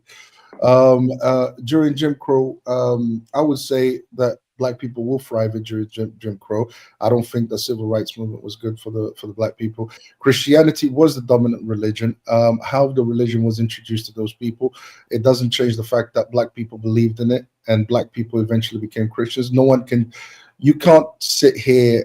This is this is problematic actually, to assume that you knew that these people were being forced to believe in the religion, and when they carried on believing in the religion, that they were being forced. So when they were segregated from the white communities, that even though they were practicing the religion under what with a gun on their heads? No.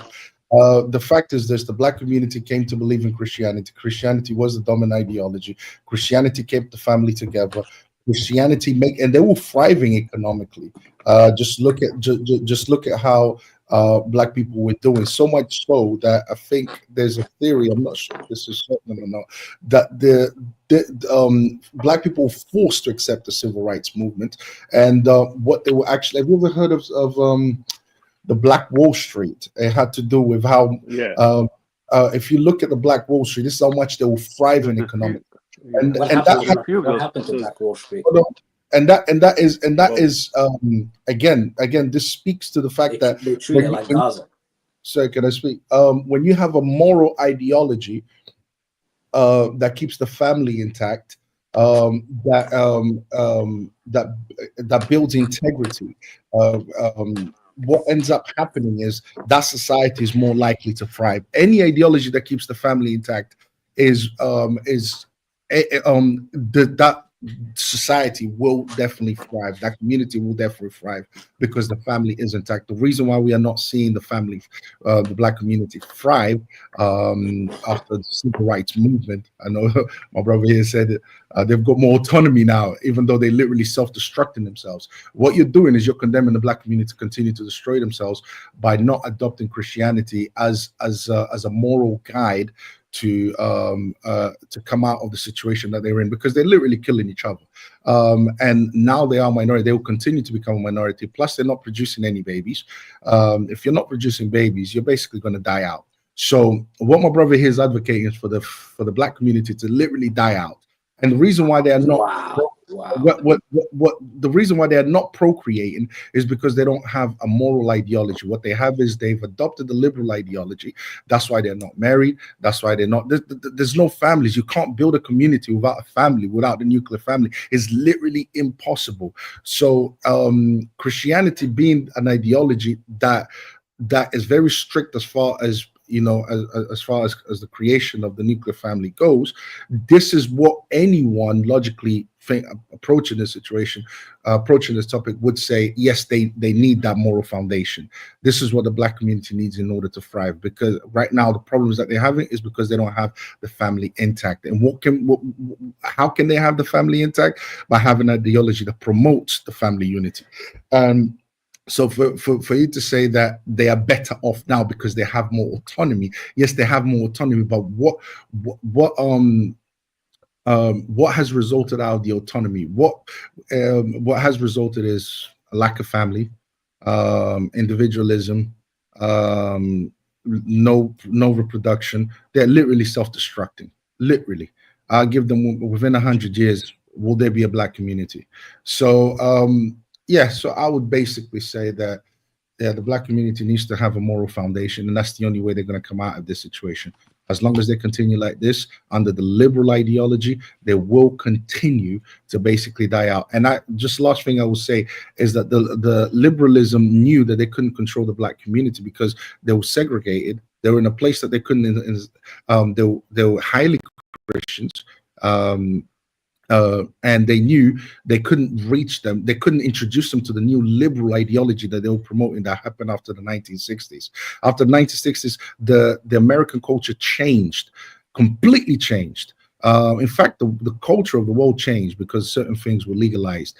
And they couldn't have brought the black community into this if they didn't start a civil rights movement. So let me address a couple of things there.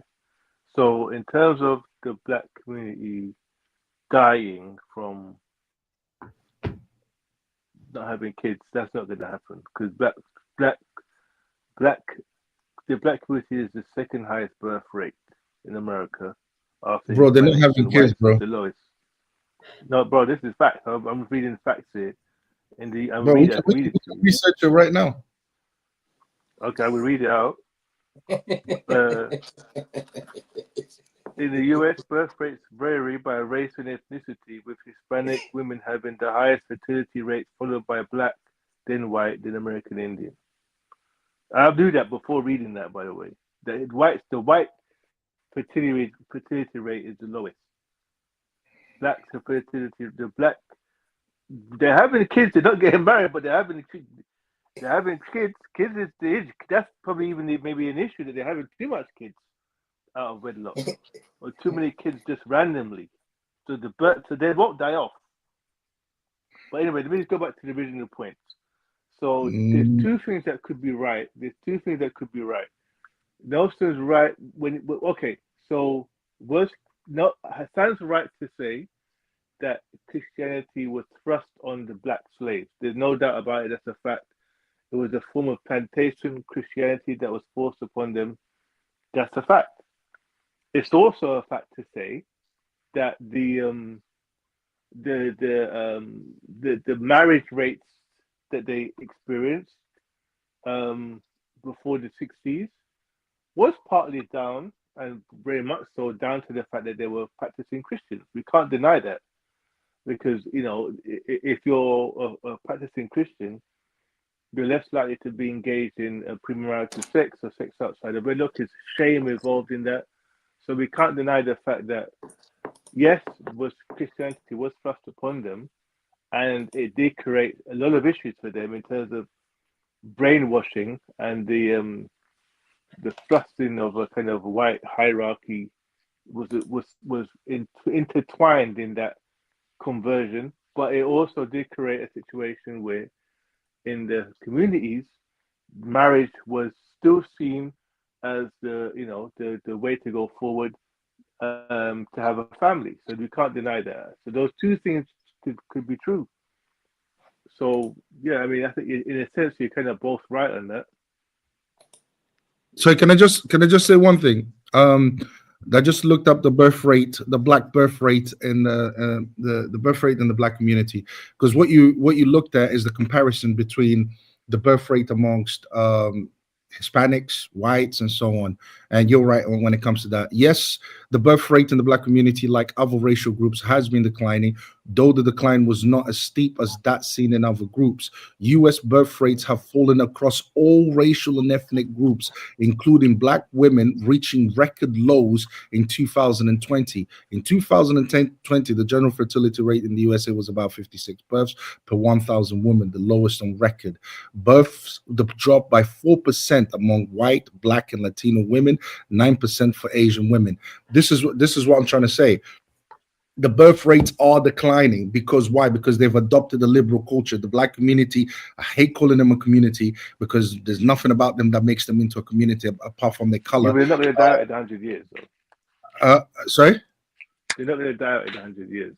Well, okay, I'll give you 50 more after that. 150. All right. Look, the point is this: as long as you adopt an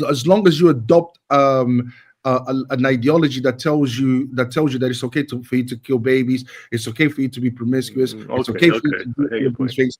Eventually, this is just logical thinking. Eventually, I'm with you there. That makes sense. Your cultural norms influence your behavior, and secularism promotes individuality. That's what you advocate for. No. I'm not advocating for that. Sorry, James. You're saying they have more autonomy now, right? I just want to say this. I'm saying the idea of the past was better is anti-Christian. It's self-delusion. I think the idea that people's basic human dignity being stripped away from them. You mentioned Black Wall Street, a place burnt down to the ground as soon as black people were given the opportunity, or it became clear that they have some sort of economic capability, being ripped away from them because of the jealousy of the majority. nothing but jealousy, to be fair. Yeah. There was some good in that? No. It's I'm sure a flower can grow in the middle of the desert. It doesn't make the desert a garden, right? It's the same case with the Jim Crow and such. Not really. It's wrong. That's wrong. The shift forward. Can I make a quick point on that? Yeah, go ahead. I do agree that it's romanticized. I think there's a lot of romanticizing when it comes to the pre-Jim Crow era, as if everything was hunky dory in the black community, and it was all, flowers and marriages and everybody thriving. I think because if things were so great, you would have had the civil rights movement. Yeah. If things were so, perfect in their communities, we would have had the civil rights movement. So yes, they had their autonomy in the sense that they were able to create little businesses, but at any moment, when a dominant white society felt like it, they could waltz into their communities and destroy it. They could, the police force was still white and were just running roughshod amongst the community, committing all types of atrocities. So that's what promoted the civil rights movement. It wasn't the fact that they were happy with the fact that they had their own businesses. It was the fact that at any moment, their businesses can just be ransacked and just run over by just white groups, white mobs, white police. The army even was used at one point. So there was always that fear of being destroyed at any point, and that's why the civil rights movement was kind of, flourished, because it was like, this is we could create our own businesses, but it could be destroyed at any point. So can I just that chime in? happened, by the way. Can I just chime in? Black people are not in any better position right now in terms of, let's say, if the issue is they couldn't protect themselves back in those Jim Crow days, to the point where they had the Black Wall Street, and then that was destroyed. And they didn't have autonomy because of that, because they could just come in and destroy it and blah blah blah.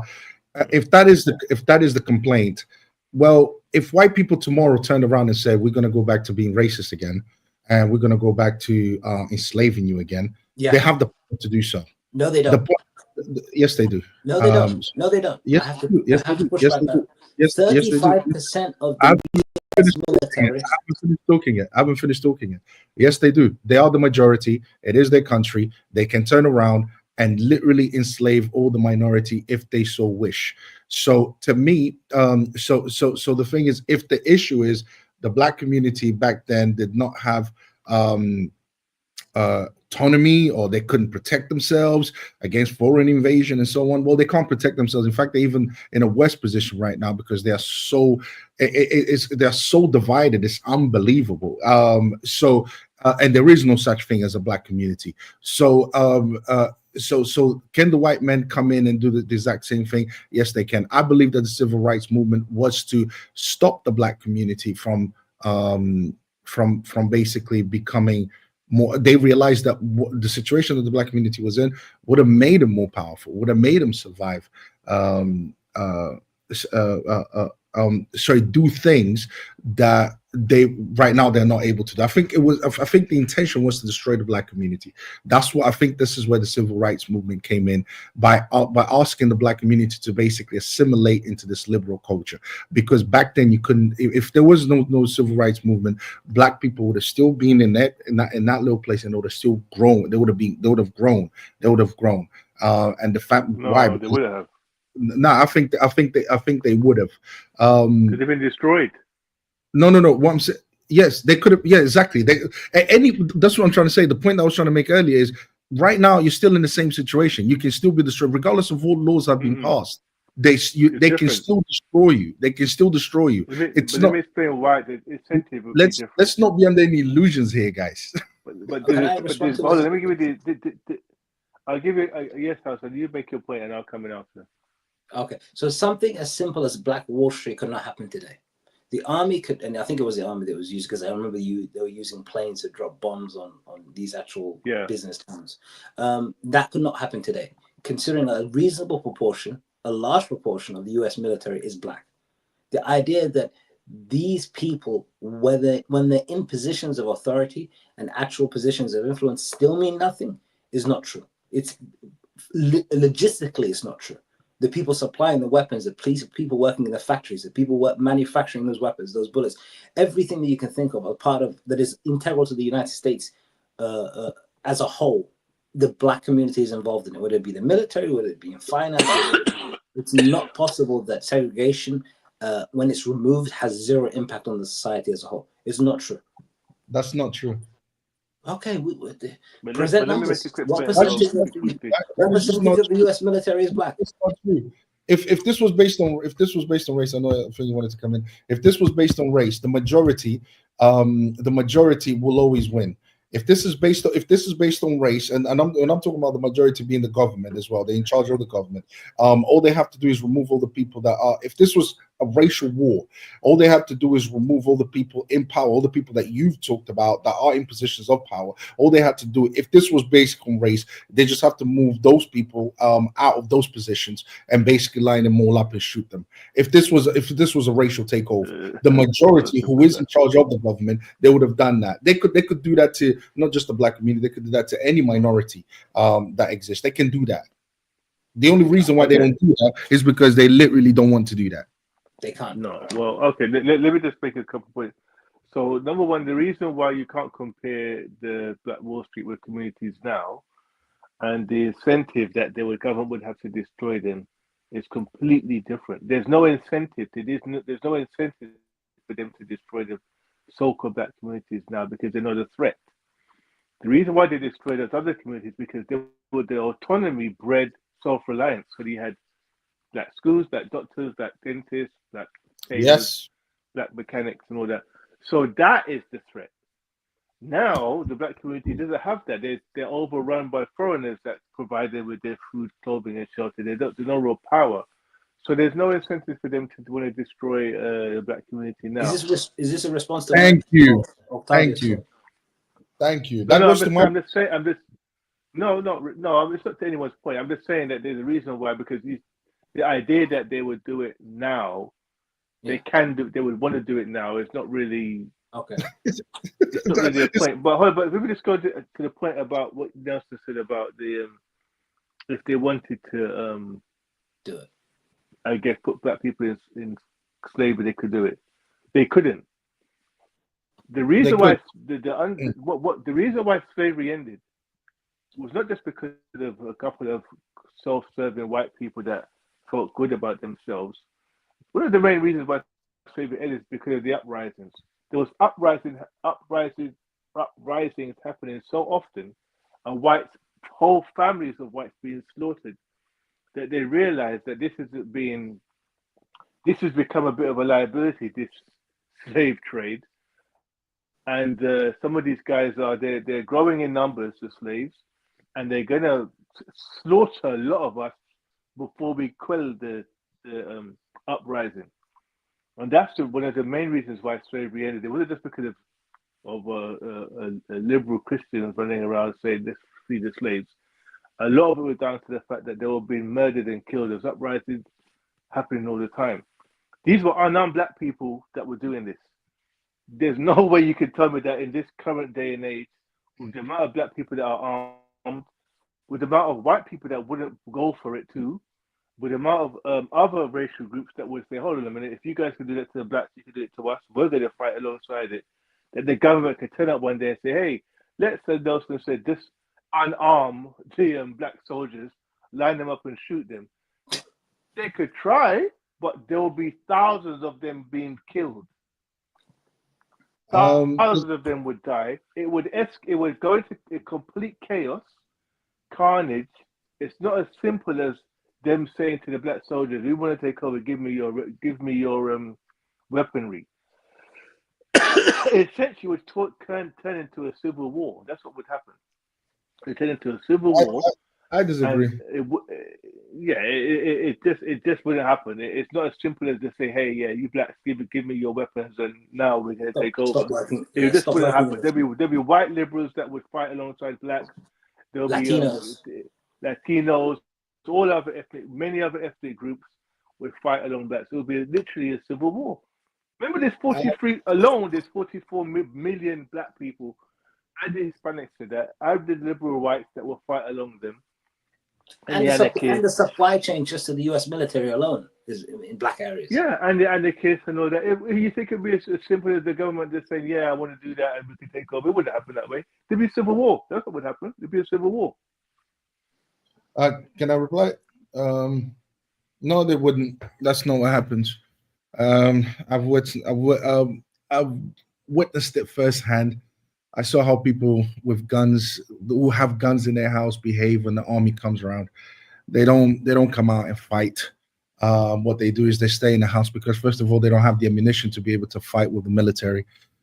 Second, they're not trained. These are people that are not trained in warfare. The sound of automatic weapons ringing will literally put them in their place.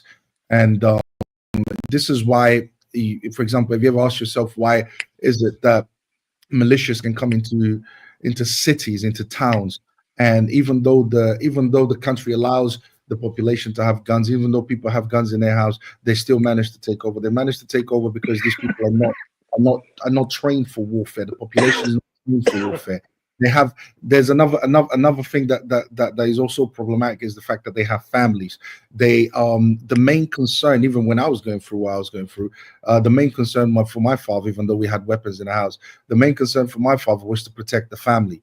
It was not to rise up against UNITA and start firing against UNITA. In fact, one guy grabbed a weapon, tried to fire outside of the window. My father and my mom's brother had to basically put him down because once, let's say he killed one of the soldiers, they would have just come in and literally executed all of us. So the thing is, what you guys are suggesting, no, the uprisings was not enough. What I'm saying is the reason why black or any other race that's a minority and thing have rights is just think of it logically. The dominant force, the one who has all the weapons or access to all the weapons, access to the military, is going to be scared by a couple of uprisings, a couple of people that don't have the military power that they have, that don't have that are not trained for warfare. Logically, it just doesn't make any sense at all. The reason why they have hold on. The reason why slavery happened, slavery got abolished. First of all, I mean, guys, look up the Quakers. The Christians were a huge force when it came to stopping it. And the only reason why it worked is because whether the government was following Christianity or not, the only reason why it worked is because the country, the moral foundation of the country was based on Christianity. So they could reason with them, or they could use that against their consciousness and say, how can you do this if our moral foundation is this? This is what they were arguing for. This is what they were arguing against. Now, if those people in power were completely ruthless and were not raised on a Christian ideological moral foundation, they could have that argument against them. They couldn't turn around. They weren't. Hold on. Those Christians, it would have been much more difficult for those Christians to appeal to their better nature or better conscience to get them to stop. It was the only reason why it stopped is because those Christians, those Quakers, those people that were pushing for the abolition of slavery, they were appealing to the powers that be. They were appealing to their moral foundation, to the very foundation that they said that they have an allegiance to, which was Christianity, even though they were not following Christianity because they were practicing slavery. So at the end of the day, that's why it stopped, not because that's not true. That's not true. That's not because of why slavery ended. Hold on, you're gonna get into slavery ended. Not because hold on, let me just conclude. Not because of uprisings. That's just no. Not because today not because today people can grab a weapon, because I've seen it in real life. What people will do is hide and try to protect their family because they're not trained for warfare. And this is how militias. I mean, we've got examples after examples after examples in the Middle East, how militias come in and take over a city, and guess what? No one does anything. They just allow them to do it.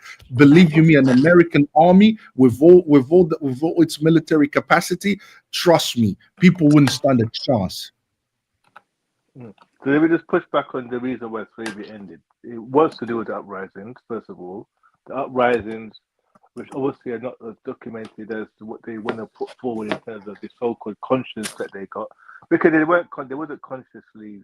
They still believe black people were not even human when slavery ended. There was laws that were put into place after slavery saying that the rights of, we have no reason to acknowledge the rights of a black person that we would of a white, and that black people were two-fifths of a human being.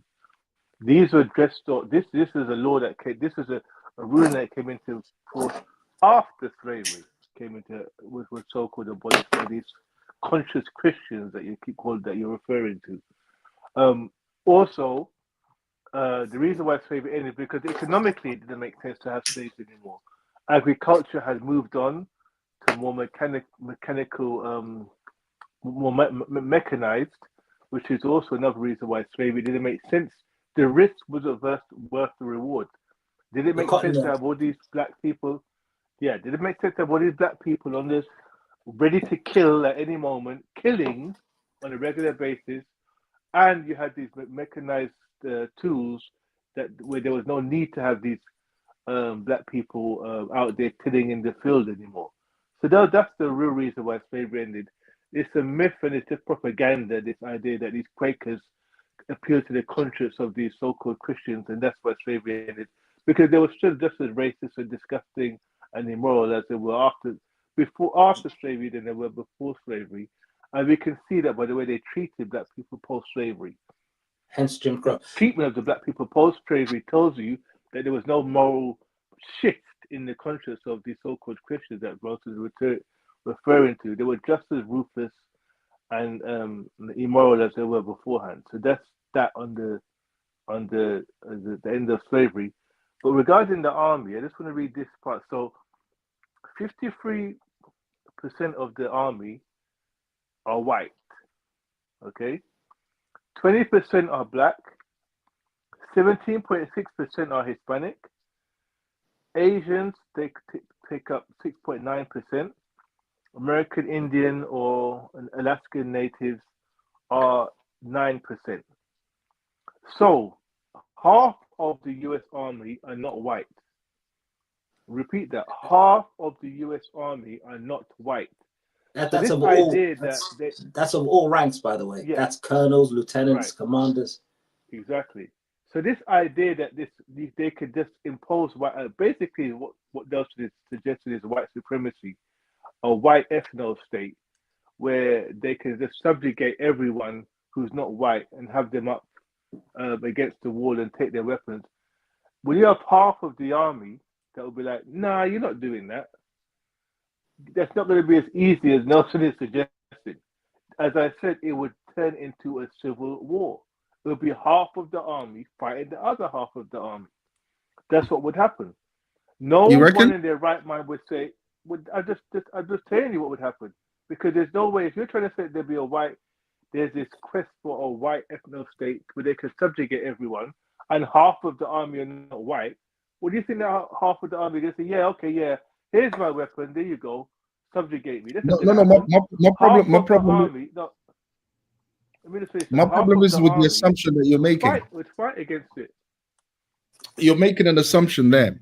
You seem to be thinking that all those races that you mentioned, the Asians and all of that, will all side with black people and try to protect black people. And you're making the assumption. And you're making the assumption that all the whites would join with the whites. You're making that assumption too. Sorry? So out of this, you're making the assumption that all the whites would fight on behalf of the whites. You're also making that assumpson. No. The assumption that all the whites would fight on behalf of the whites. Yeah. 50% of whites. What percentage of white people say I'm not involved in that? Hold on. This white ethno state. Remember the premise. If this was a race war, okay. If this was a race war and it was between blacks and whites, so we are assuming that all whites will be faithful to all whites and all blacks will be faithful to all blacks. This is what I'm saying. When you hold on a second. When you mentioned, I just looked at the population. There's 235 million white people in America and 41 million black people in America. That's the population. When it comes to the army, you're talking about 16% of the army is black, 53% of the army is white. There's no way they win in that. That's an absurd suggestion what you're saying, Nelson, because How? the idea that every single white person would suddenly become a white supremacist is a bit absurd. No, that's not. Remember the premise that we were talking. We were talking. A race war would only involve combatants who are signed up to the cause. How many white people in America would say, "Yeah, I'm going to sign up to take part in a race war"? I want you to ask that, Nelson. No, you're not understanding. People. But JM, he said 235 million white people. He's assuming they're all male adults. 50% of them are children. That's true. Hold on. That was a side. Hold on. You guys are not getting. The premise was if there was a race war between whites and blacks, okay? If this was a race war and white people wanted to get rid of black people, this is the premise. We are not talking about a situation where there will be white people that will turn around and say, "I'm not down for this cause," because we already saw it. There was plenty of white people. Premise, that's an absurd. Hold on. Let me finish. You have to let me finish though. If you don't let me finish, you won't hear it. But the thing is, that's very and we saw what stopped slavery. What stopped slavery was not the uprisings. It was white people saying we don't agree with this stuff. Was there some uprisings? Yes, there was some uprisings. Was that what stopped slavery? No, that's not what stopped slavery. For example, this is why we've got more slaves today in the Islamic world. Come on, don't go there. Then hold on. This is what I'm saying. This is what it's all about. This whole time, white man saves everybody. I'm just trying to get my black man good when he's a slave. I was gonna go back. Muslim is best in the woods somewhere. Oh my Lord! I didn't say that. All I said was, listen. This is why there's more racial slavery awareness in the West than there is elsewhere in the world. Since I'm they not commit allowed. most of the crimes. Hold on. Rehabilitation. That's all. Can I just finish, please? I've been quiet this whole time. I never get to. Can I just finish? I'll just get it too. Can I just finish? Okay. That's quite rude. That's quite rude. I mean, unnecessary. So this is why these type of conversations, the level of racial and slavery awareness that exists in the West, it's not because white people are wonderful people. It's because of an ideology called Christianity. Now, when we compare how much racial and slavery awareness there is in the West in comparison to the rest of the world, we know that that's not the case. We know if you go to China, there's no such. There won't be no uprisings there being tolerated. There won't be no people on the streets complaining about race because they know that they won't tolerate that. So Russia won't tolerate either. You know, the Islamic world, we all know. But the point is the point I'm trying to make is that's due to the ideology that influenced the West, not due to white people's better nature or because they are wonderful people. That is definitely not the case. It's due to the ideology that influenced them, and that's what led to thinking uprisings. That's nothing for military to put down. But going back to what you were saying about the army, there's 53% just by numbers alone. If we're talking about a race war between 53% of the military and 16% of the military, there's no way the 16% are winning against the 53%. Now, you mentioned all the other races. That's well and good, but that's you relying on all the other races and making the assumption that all the other races are going to come to the aid of. You making the assumption, Nelson, that all the whites are going to fight for the whites. You're making that. Because the premise is whites against black. That's the premise. So then I could say that then you shouldn't scoff at the idea that I'm saying that 50% of the army would fight against them. If you're saying it's whites against everyone else, I never said that. That's essentially what it would be. Well, that's essentially what it would be because it wouldn't make sense for the Chinese. It wouldn't make sense for white supremacists because then they know they'd be next. Right. No. And also, this is the key part. This so-called race war that you're kind of luring to, what percentage of white people would realistically sign up for a race war? Do you think? So, what percentage of white people would realistic? Are you talking about the military, or are you talking about just the normal population? On the normal population, what percentage of them you think would sign up for a race war? In this current environment, due to the racial awareness, thanks to the Christian ideology, not many people will sign up for it. Right. So then, as I said, it's a bit of an absurd scenario. Because that's not what we were talking about. That's not the comparison. You're adding other variables to it. Yes, in this current environment, due to the Christian ideology having such a huge influence on the consciousness of Western people, yes, you're absolutely right that not many people would sign up for, and that race war would not happen. But the idea that if there was a race war and people were and there was it was against it was against white and black, and we're not taking the current environment into account, and none of that. Just by numbers alone, you couldn't possibly say that the minority would win. I think if I was an alien and I was trying to see which side to pick in some sort of literal conflict, I still think, objectively speaking, I don't think I could pick the white side exclusively, because the variables aren't in their place. You have the recruitments in the manufacturing sector, you have the recruitments in the financial sector, you have the recruitments in the military sector, the military compartments.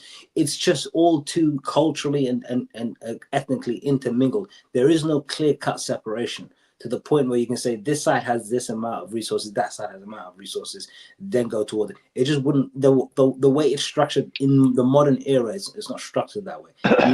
Maybe. Can I just add this too? Could I? Sorry, I keep jumping in. Sorry. I guess it's not that interesting, this guy. No, sorry, bro. That's fine. Yeah, but Hassan was wrong though. Yeah, but go ahead. No, I wanted Hassan to finish. No, I'm done. That's fine.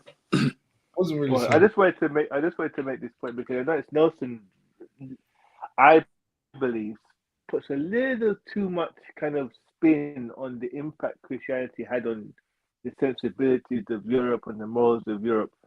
What Nelson seems to forget about is something called the French Revolution.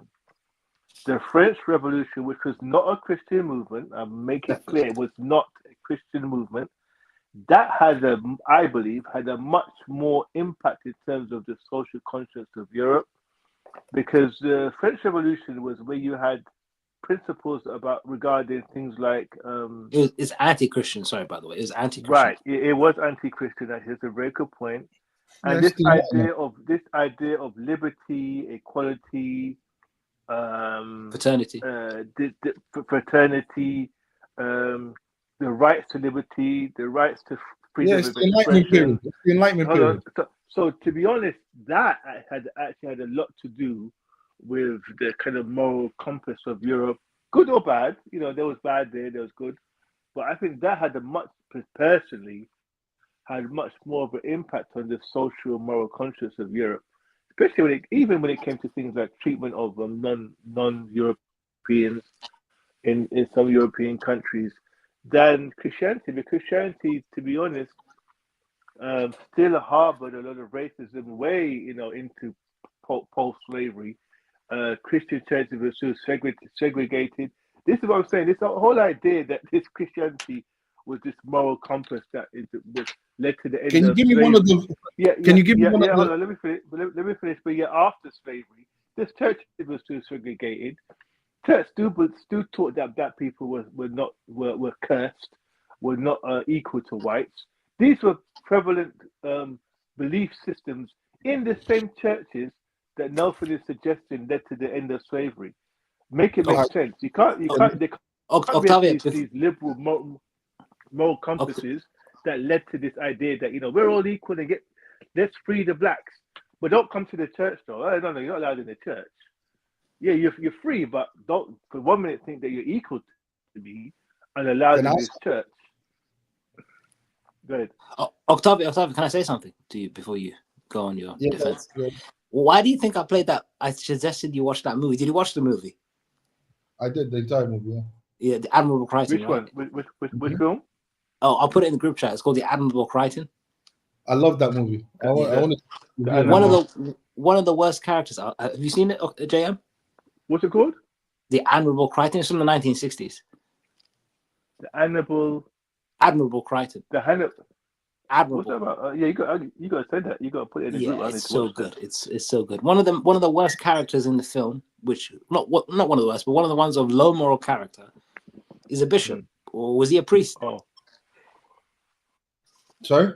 One of the priests. He was one of the characters. I don't want to spoil it, but he had very low morals. Yeah, you shouldn't spoil it. Let I watch it. Because you're redirecting the conversation now. That's not my attention. Can you give me the Enlightenment? One of the Enlightenment values that you can think of. Well, I actually was reading them actually. This is what came out of that movement. Just one will be fine. Universal rights to liberty, prosperity, security, resistance to oppression. Establish the principles of equality and freedom of speech. So there was liberty, equality, fraternity spreading throughout Europe. Okay. So how does that contradict with what Christianity teaches? Because those opposing were Christians. No, that's not what I'm Christianity at that particular time. I respect why. Because Christianity, particularly at that particular time, was inherently racist. That's why. No. It still taught. Hold on, let me explain. Let me finish.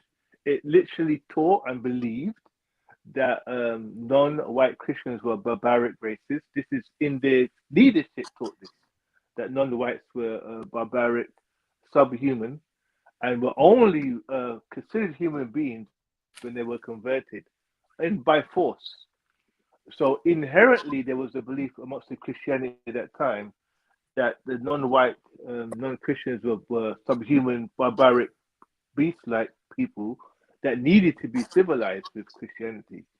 Then once they were indoctrinated into their religion, they were further taught, but you're also cursed, by the way. You're not allowed in our churches because you're not seen as the same level as we are at. So at that, I'm talking particularly at that time, there's no way that you can look at the state of Christianity with regards to how it treated those people and say that they were being governed by the idea of, let me read it again, of the principles of equality, for example. There's no way. And the rights to liberty, prosperity, security. They weren't promoting those things to the non-black Christians, because that's not that weren't Christians. Nothing. That's why I was trying to clarify it, because I didn't want you to say everything that you've just said and it had nothing to do with my question. I'm not talking about your opinion of the people and how that's people not my behave. opinion. That's fact. I'm talking about the Christian ideology. So remove the people from the ideology itself. Christianity, everything that you've mentioned, all those so-called Enlightenment values, because remember, Christianity has been influencing the West for 2,000 years. When was the French Revolution again? Was it in the 1800s or 1700s? 17 something. Yeah. 17 something or 18 something? Isn't it? 1776. Double check it when it comes to my son. Gun. When was it? Let me just get it out for you. Yeah, when was the French Revolution? 1789. 1789. Oh, okay. Hassan was actually right on this one. Amazing. I'm always right. Okay, so so please tell me, not your opinion of how racist people were at that time. What I want to know is all the values that you listed. Please tell me how it contradicts the Christian ideology. Okay, so it says here, the revolution was the call for liberty, equality, fraternity, aiming to limit the powers of the Catholic Church. The Catholic Church was a major landowner and deeply tied into the monarchy. Revolutions wanted to break this tie.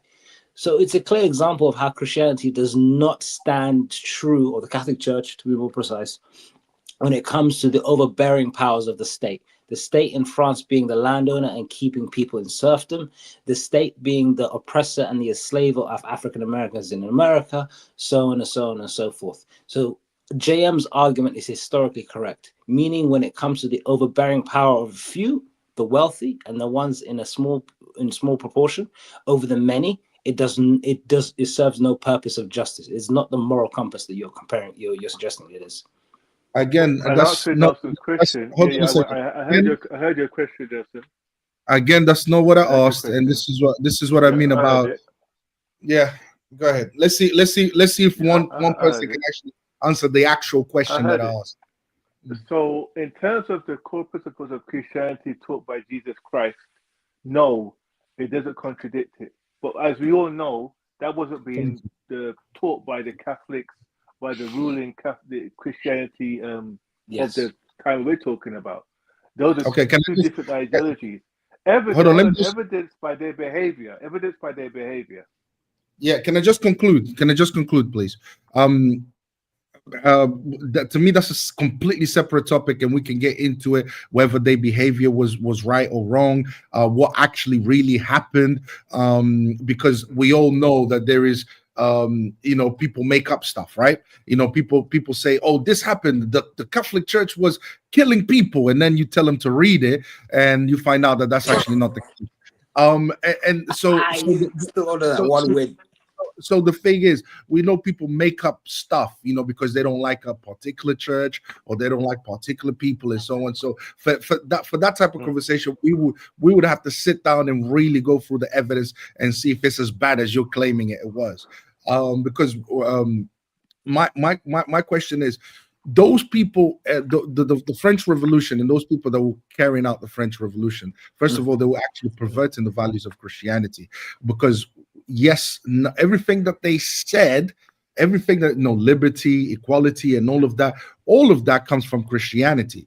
And by the French Revolution, which was in the late 1700s, when the French Revolution came, they already had almost 2,000 years of Christian influence, okay, for them to come up with these concepts such as liberty and equality and all of these things. So they already had. So basically, this is what I'm saying.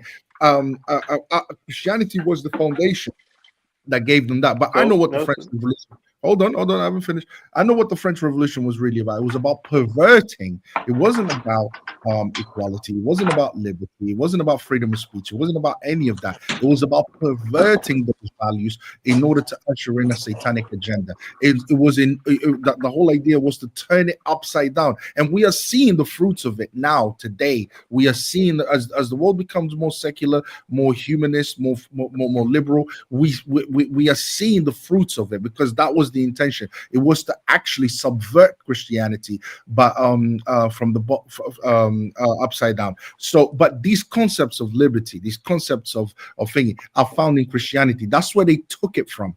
And the only reason why they even managed to come up with that is because of 2,000 years of Christian influence in the Western world. Otherwise, why is it that only Christianity has come up with this? Only these people in the West came up with this? Is it because white people are so intelligent and they understood liberty better than everyone else, understood equality better than everyone else? Obviously, it came from Christianity. That's where they got it from. But my only argument is they decided to pervert it. That was the intention, was to pervert it, because they were trying to, of course, subvert the Catholic Church. They were trying to basically remove the Catholic Church away from power. So I would disagree with you when you say, the reason why we have the equality and all of these things today is more to do with the French Revolution than it is to do with Christianity. So the reason why I'm saying that again, and also just quickly, I mean, if we're saying that and again, I'm not here to defend the French Revolution. I'm just saying, if we're saying that they got all their principles from Christianity, why were they so against the Catholic Church? They should have had a kinship with the Catholic Church. If they got all their principles from Christianity, as you're saying, they should have had a kinship with the Catholic Church, but they were against the Catholic Church. Because they had a different agenda. Reason that. Because they had a different agenda. Saying they got their principles from Christianity, and at the same time they wanted to bring down the Catholic Church. Maybe they didn't see those qualities in the Catholic Church, is what I'm saying. No, we're basically to be fair to them, they wouldn't have seen those qualities being exercised in the Catholic Church because Because as I they were said, poor. at that time, This the was a Catholic Church revolution. they were It was a revolution tyrannical. of the The poor. Catholic Church was, and the Catholic Church was tyrannical. There's no, you may not want to deal with that part of the history, but the Catholic Church was involved in all types of tyranny, particularly at that time, which people could see. The way they treated non-Catholics would have been observed by people. The way they treated people in other lands that weren't Catholic, and these papal bulls that were put forward by popes talking about go out there and by any means necessary convert them, if it means killing them, which I produced in my the debate I had with Nelson, that these were edicts that were put forward by the Catholic Church. So I mean, there was a reason why the Catholic Church at one point in history would have been looked at as being tyrannical. No doubt about that. No, let me clear that. Octavio, before you respond, because I feel like we can do this topic forever. Do you want to respond? And I wanted to go on to something else just quickly, just like because Absolutely. Because I think this back and forth could go on for hours. So you respond, and then I want to show you a clip of something else that a slightly more chill topic for at least 15 minutes, nothing long. Yeah, absolutely. Catholic justice. No, I'm very chilled. First of all, I won that debate. Okay, that's the first thing. Producing one paper ball or two paper balls in comparison to hundreds of paper balls banning slavery. I don't think it's all right. It's all right. I let you speak. I let you get your little producing two paper balls in comparison to hundreds of paper balls. I don't think it's even a match. Okay. What's more plausible? The French Revolution basically stealing the concepts from Christianity, because we can't deny that Christianity ruled over for 2,000 years, or because they hold on. The French Revolution, the people leading the French Revolution, stealing the concepts of Christianity in order to pervert it, because you've already agreed with me that these concepts exist in Christianity, and you can't separate them from Christianity. What's more plausible? Yeah, that, or because they were going against the Catholic Church? When you take into consideration what they've done with those with the concepts of equality, with the concepts of liberty, with the concepts. Now we've seen the fruits of the French Revolution. We are currently living the fruits of the French Revolution. In other words, liberalism. And we can see how morally society, how morally the society is decaying in today's world. We can see the fruits of the French Revolution. So I'm asking, what is more plausible? Was it because they had? Was it because? Hold on. Was it because they had a legitimate problem with the Catholic Church, which I don't think that is the case at all. I think what it is that they were evil. They had an evil agenda, and they knew that the Catholic Church was the only thing stopping them from doing it. Now, you're not going to convince people that have been raised in these concepts of liberty, equality, and all of that by going against the very same concepts, by going against those concepts. So what they did is they hijacked those concepts and they reintroduced them into the Western population as liberalism. They basically said the Catholic Church is what's bad. But the thing is, they knew they couldn't go against the concepts, so they hijacked the concepts and they decided to reintroduce it to the Western population as freedom, liberation, liberalism. These concepts that they got from the Catholic Church. So now that we've seen, we've seen what they've done now we've seen the fruits of the French Revolution. What is more plausible? Is it that they had something against the Catholic Church, or is it that they or is it that they had an evil agenda, and the agenda was to usher in Satanism into the Western world for secularism. Well, I personally think it's the latter. Obviously you think it's the Catholic Church, but yeah. Well, I'm saying this because I'm not making a definitive statement on it, but I'll say this: we can't ignore the fact that the Catholic Church, particularly at that time, was tyrannical and corrupt, and in league with the monarchies of Europe. Okay, this is well documented. First of all, not just by and the people that were observing this and were going against it weren't just these French revolutionaries. Many other practicing Christians also looked at the Catholic Church as being tyrannical and corrupt. In fact, most of the other Catholic denominations considered the Catholic, particularly at that time, to be tyrannical and corrupt and in league with the monarchy. And this is well documented. There's books written on this, there's literature written on this. The perception of the Catholic Church at that time by many other practicing Christians were this is a corrupt, tyrannical organization that is in league with the monarchies. Do you deny that, Nelson? Yeah, absolutely. Because you have that wasn't the perception. Hold on, because you haven't provided any evidence for that, and I think that would be heard great. of that before. No, because have you ever?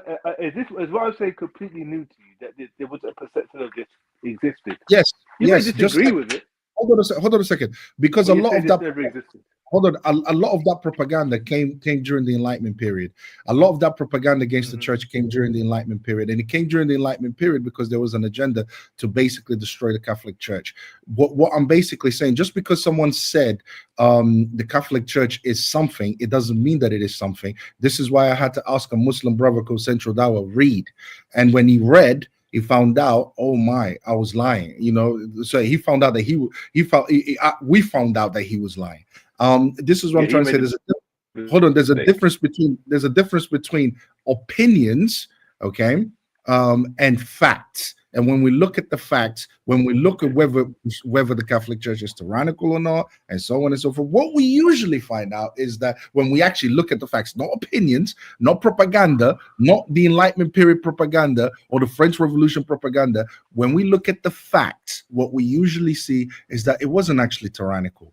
What it is that there was a dark agenda to basically bring the Western world into what it is today, which is nothing but degenerate and literally self-destructing itself.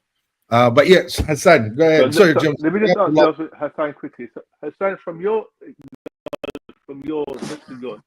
this is secular now. I'm talking about your secular knowledge of history. Are you unfamiliar with the concept that outside of just the French Revolution, there was a perception at that time that the Catholic Church was tyrannical and corrupt and in league with the monarchy? Have you come across that concept in your secular history research or not? Hold on, guys, carry on, yeah? Guys, carry on, yeah? I'll be right back, yeah? Carry on. Yeah. I'd go as far as to say that, yes, the short answer is yes. But I'd go as far as to say that Europe would not have been as influential, as capable, and as free as it is today in terms of people having strange ideas like the Earth travels around the sun and it's not the center of the universe without being persecuted by some sort of oppressing state. Wouldn't be the case without the limiting of the church's powers. So my perception is the more power that it had, the more influence that it had, the more it became a restriction to the truth, and it became a weapon for the elites to exploit those who are beneath them, in a sense. Hence the French Revolution. You know, it's serfdom, really. Why were the Catholic landowners? Why were the Catholic involved in so much business deals and land ownership in league with the monarchy if they were just a religious organization? The idea that they weren't in cahoots with the monarchy, I mean, this is documented. Yeah. And also the fact that before the French Revolution, they did have conflict with other Christian groups. and this led to bloodshed. So this idea that it's all Adelson saying is not saying that it was all French Revolution propaganda is simply not true. Before the French Revolution, there was people that were coming up against the Catholics who were Christians, who were like, no, you guys are corrupt. You guys are in league with the monarchy. It was definitely not just a French Revolution propaganda that was putting it out there about the Catholic Church. This was a pervasive belief amongst many other Christian groups. Yeah, I mean, you look at history, the Catholic Church being one of the largest owners of gold bullion to be more precise, and branding it under the church's seal. It's not by coincidence, because gold just doesn't fall out of people's hands. It mainly came from other kingdoms that they usurped and sucked for that gold. So this revisionist idea of the Catholic Church was nothing but a moral good and a moral guidance. It's a bit like, it's a bit. And remember, like, the Catholic Church didn't have armies. The Catholic Church. This is what I'm saying. The Catholic Church were in cahoots with the monarchy, with the government states and the government armies, hand in hand. That's why they got their hands on that gold. They didn't have their own army that they were sitting out there to get this gold. They were working in partnership with the elites, with the monarchy. Yeah, the elites. Yeah. And as a movie buff myself, I can you directly towards Godfather Part 3, where the Vatican and the Corleone family are very tight, very close together. So you guys still talking nonsense about the Catholic Church? Yeah. Did you hear my point, Nelson? I didn't hear anything. Okay, let me just reiterate. I know how you liberals get. The concept that you're trying to suggest that it was some type of the propaganda from the French Revolution that led to these negative perceptions of the Catholic Church isn't true, because this negative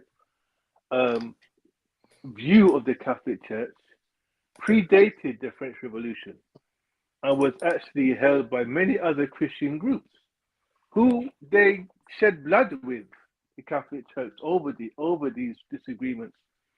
So the idea that it was some kind of just a propaganda that came around at 1778 isn't true. The Catholic Church had a history, and we highlighted the land ownership, the amount of gold that the Catholic Church obtained.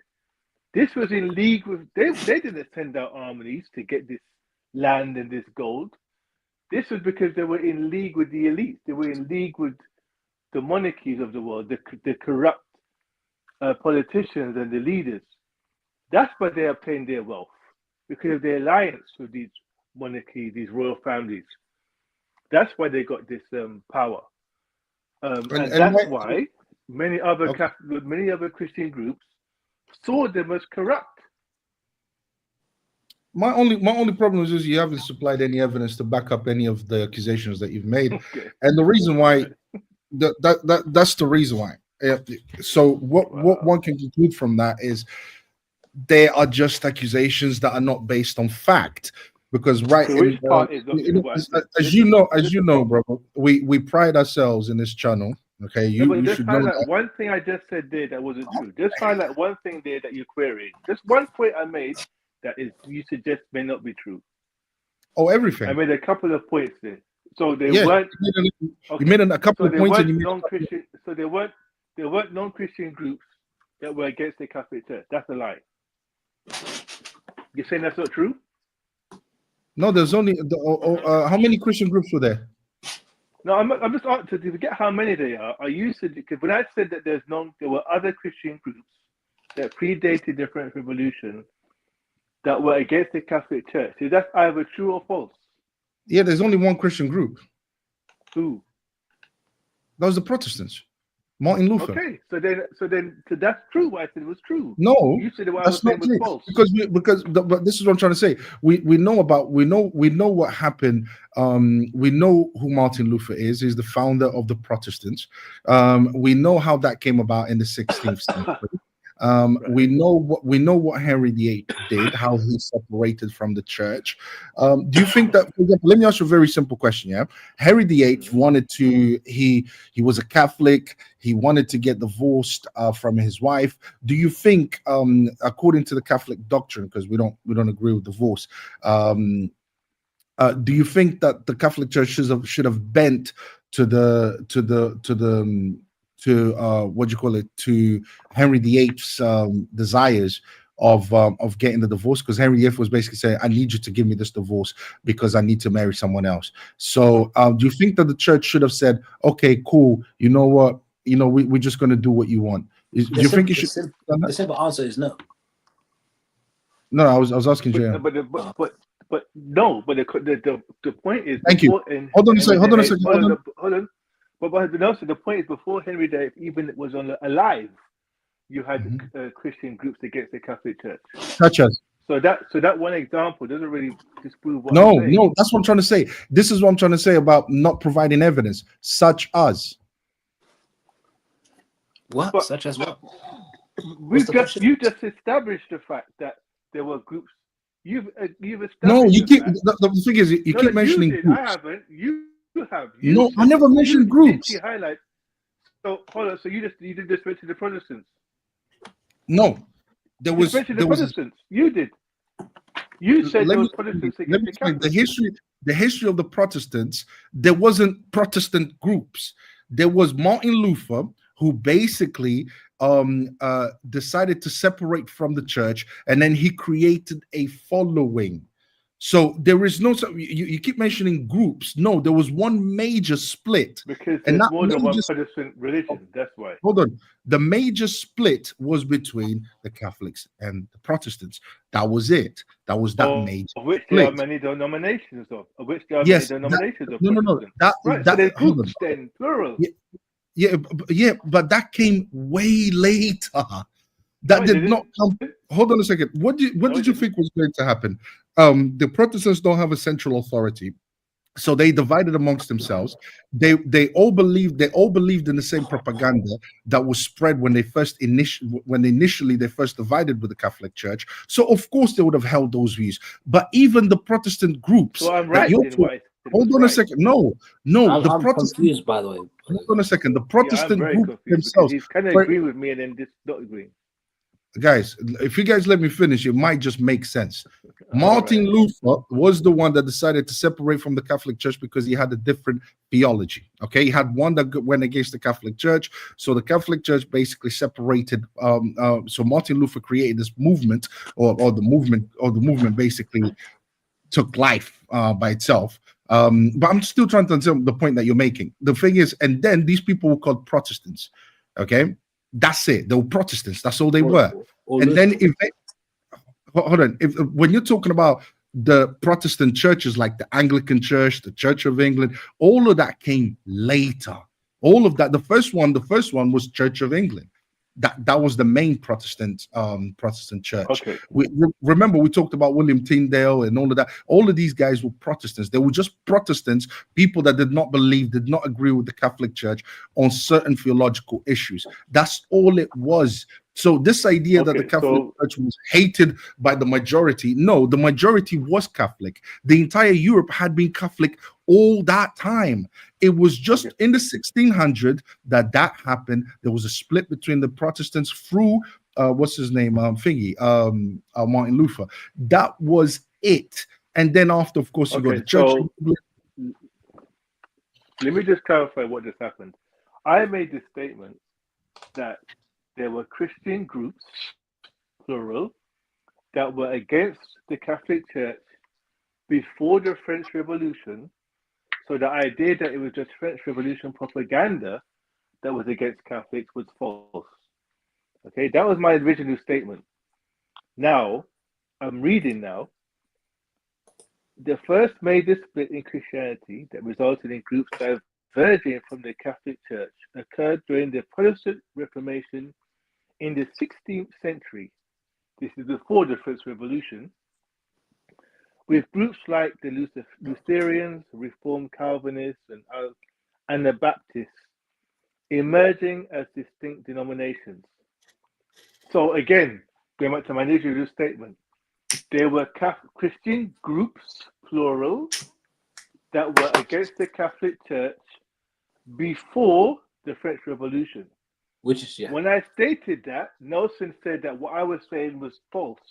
Because you provide no evidence or something. I've just proved categorically that what I said was a fact. And I said at the time it was a fact. Yes. Now I've just proved it. Yeah, he's right. He just gave you an example, Octavio. Yeah, and I've just proved it. The French Revolution was 1790. The Lutheran movement was 1517. Right. So when I say things, I don't just say things for the sake of it. I know what I'm talking about. So when I said there were Catholic groups that were before the French Revolution that were against the Catholic Church. And in all fairness, Octavio, sorry.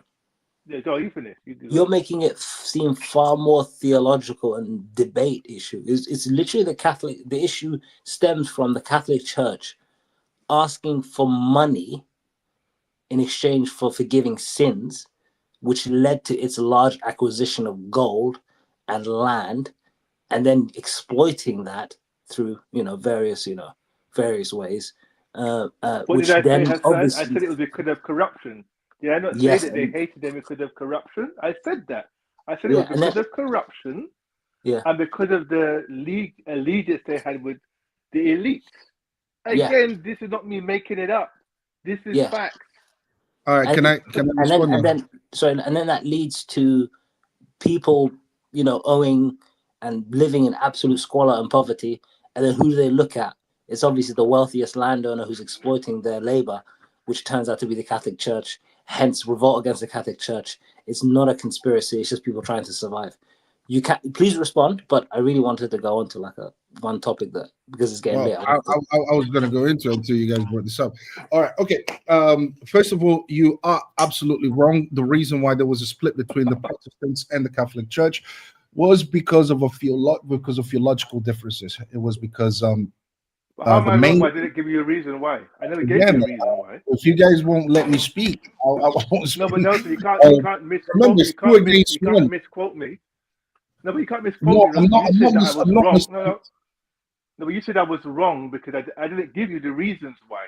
So you can't say I'm wrong because I never gave you the reasons. No, you are wrong, bro. You are completely wrong. I didn't give you the reasons. I never told you why. I was going to get there. Started by saying I was going to get there, but you're the thing is, if let me carry on and then I'll get there. It was a major theological difference. That's what it was. Right. Okay, it was because they believed that that a person is saved not by works, by faith alone. That was the issue that they had. That's the issue that Martin Luther had with the Catholic Church, and the Catholic Church held a different position. And that was the reason why there was a split. Now, this movement became the Protestant movement, and as the Protestant movement grew, especially with the help of people like Henry VIII, they became different groups. These different groups were people like the Baptists, but it's still a Protestant movement. It was all Protestant. And Protestants themselves start going against each other within their own you can read this up. The Baptists and the Lutherans, they started disagreeing amongst each other. This is why we have so many Protestant sects today. They're still disagreeing amongst each other. But it was only one movement. It was just the Protestants. That's all it was. When you have a king that forces every single person to not be Catholic anymore, to the point where he goes around and he seizes every single monastery, every single church, and he says this no longer belongs to the Catholic Church, it belongs to the Church of England. When you've got something like that happening, okay, it's not that these people were against the Catholic Church, it was that they were told that you have a new allegiance, and your allegiance is now to the Church of England. That's what it was. But all of that just comes down to the Protestant movement. Up until, you have to understand, the Catholic Church been around from the very beginning, okay, from the church fathers up until the 1600. So there wasn't these issues of corruption that you're talking about. Did corruption happen from time to time? I don't think there is a single institution in the world where we haven't seen some kind of level of corruption. Now, when it comes to evidence, this is what I'm asking for. I'm asking for evidence, because if the only movement that you can cite is the Protestant, okay, the Protestant movement, then that's not much. That's not much to go on with, because we have the Catholic Church for 2,000 years. So not, but then it wouldn't have been 2,000 years, but 1,800 or whatever, 1,700 years. So we've got this everything working in perfect harmony, and then you're trying to cite the Protestant movement, okay, that happened in the 1600s as a major problem, and it was due to the corruption of the Catholic Church, when the split had nothing to do with the corruption. It was nothing but theological differences between the thing. And then after that came the slander. After that came the propaganda coming from the Protestants, making up stuff, saying things like, oh, there's corruption, they're doing all these bad things and so on. That's where we're hearing all of that from. Now, what I'm saying to you is this. Okay, if you're saying this is how the Catholic Church operated under corruption for all this time, okay, then provide the evidence. Last time we looked at the papal bulls, and all you could provide was 1 or 2 or 3 papal bulls. I provided literally around the same time period. I provided loads of other papal bulls up until today, saying that the Catholic Church was against slavery, because that's what we were talking about, slavery at that time. So this is what I mean. Thing it was in the 1800s, and the only major movement up until the 1800s, it was the Protestants. That's it. Octavio, can I ask you a question? Give me this quickly, just come back quickly. So I just got to go ahead. Okay, I'm just going to read you something, okay, which is just to confirm what I said before. The Protestant reformers made out that the Catholic Church was venal and corrupt, so as to justify the seizure of authority and confiscation of churches, monasteries, land, and the wealth of the church. The Reformation was the biggest royal property grab in English history. So again, when I was saying that the Protestants believed the Catholic Church was corrupt, I didn't just make that up. That's based on history. The Protestants did believe that the church was corrupt. I've just read it there. I can provide many sources that highlighted that Hassan brought one up too, that the Protestants believed that the Catholic Church were corrupt. Now, when I said there were groups, that were against the Catholic Church, I didn't specify who those groups were. I just said that there were groups. There's only 2 major factors of Christianity in this world: Catholics and Protestants. So when I said other Christian groups, who else could I be referring to if not Protestant groups? Yeah, but Protestant was just and the thing, only 2 major denominations of Christianity that govern the world. Bro, I'm talking about that. You keep going by the opinions of Protestants who had an agenda to be anti-Catholic, who had an agenda to go against the Catholic Church. I would rather deal with the facts than deal with people's opinions. I'm sure if I was to go to agree with them, hold on a second. If I was to go to the Catholics, I'm sure they could point to loads of other things that the Protestants did that thinking, but I would rather not go to people's opinions of what they think of an institution. I would rather deal with the facts. And we know what the reason why there was a split, and the split had nothing to do with corruption. It had to do with theological differences, and that's my entire point. You're trying to say there was bad people, there was people that said bad things about the Catholic Church, bro. That's pretty much everyone that said something bad about some group of people. I can't go by that. That's what I'm trying to say. That logic to me is faulty, because you can't go by the logic of some people said some bad things about another group. That happens everywhere, and that's what I'm not going to go into. I got to go back to my original remark, which is what you prompted as being false. I said, repeating myself, they were before the French Revolution. There were other Christian groups that considered the Catholic Church to be corrupt. Yes. We have both now established that I was right in saying that. Yes. When initially No, you said that was false. No, that was false. The reason why, hold on. I know what you're saying. I know what you're saying. That's why they call them corrupt. No. Agree with me. No, the reason why I said me out here. Hold on. The reason why hold on. The reason why I said it was false. The reason why I said it was false, yeah, is because I thought you were going to cite something other than a Protestant group. Okay. And hold on a second, bro. You know me. I would say you're absolutely right. I was only thinking, hold on. Before that, there was only one major movement, and that was the Protestant movement. I don't remember of any other movement around that time. So when you're saying that, I'm thinking of Protestant as one. I don't care about whether you're Baptist, whether you're Lutheran or whatever. To me, you're all Protestant. You all abide by the same ideology. So to me, it's like, yeah, that doesn't matter. They're just all Protestants. It doesn't matter. Fair enough. But now, me, you understand why I wouldn't do that, though. You appreciate why I wouldn't put them all in one, because I read you different denominations. Oh, no, yeah. Now that you're explaining it from your perspective, I can see why, okay, you're counting the Baptists and the Lutherans and all of that. But in my head, I'm thinking, yeah, they're just Protestants. Yeah, don't really matter. Yeah, those groups. And the thing is, are Protestants going to chat shit about the Catholics? Yes, all day. They do it all day. But that's the problem, Octavio. You're referring to as them chatting shit.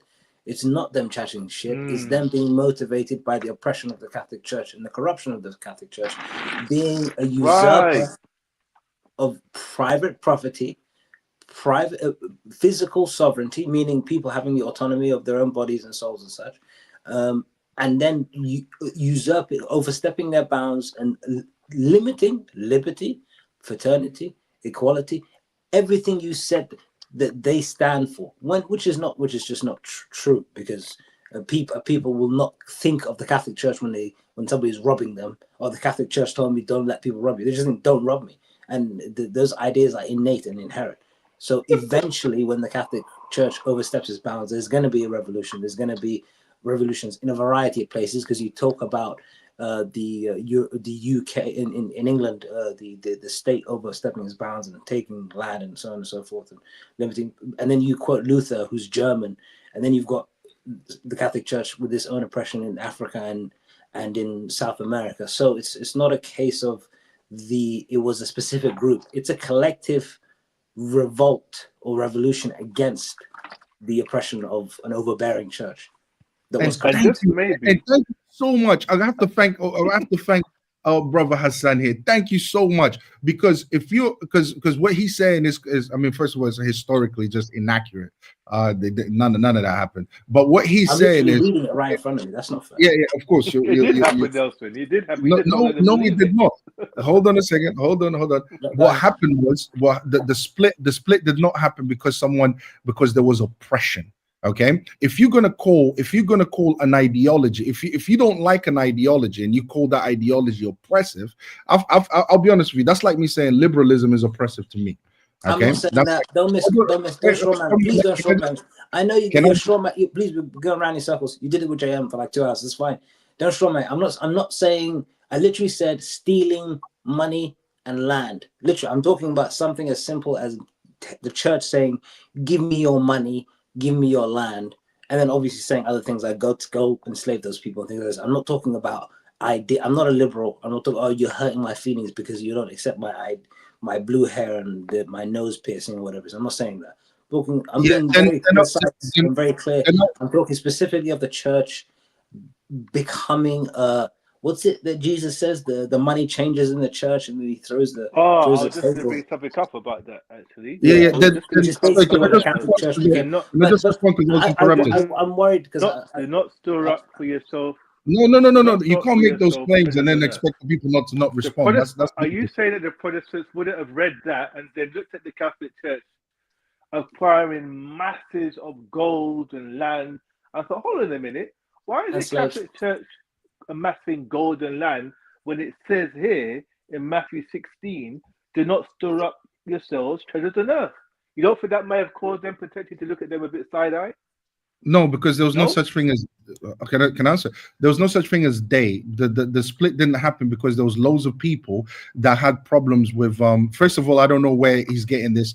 The church amass. We all know what happened with Central Dawa. When you tell them to read, 1571. Hold on, bro. That's the second time you're interrupting me. Okay. That's the second Ask time. the evidence. I'm not Central Dawa. 1571. I can read it to you anytime. Yeah. Hold on. First of all, this idea. How did the Catholic Church amass this land in gold? How did that happen? Were they going to foreign lands and sending armies there and capturing these people and putting them under the sword and taking their land? And is that how they were amassing the all this land in gold? Is that what happened? These are hold on a second. Is too passive aggressive for that. Again. This is what I'm saying about getting to the root of things and actually answering the real questions and not just making blanket statements. So the thing is, but we were talking about the split between Protestants and the Catholic Church, and that did not happen because there was a group out there basically looking around and saying, "Oh my God, look at all the land and gold that the church, the Catholic Church, is fictitiously acquiring." You know what? We need to start this split. No, the split wasn't motivated by that. It didn't happen because there was a group of people. It was one monk.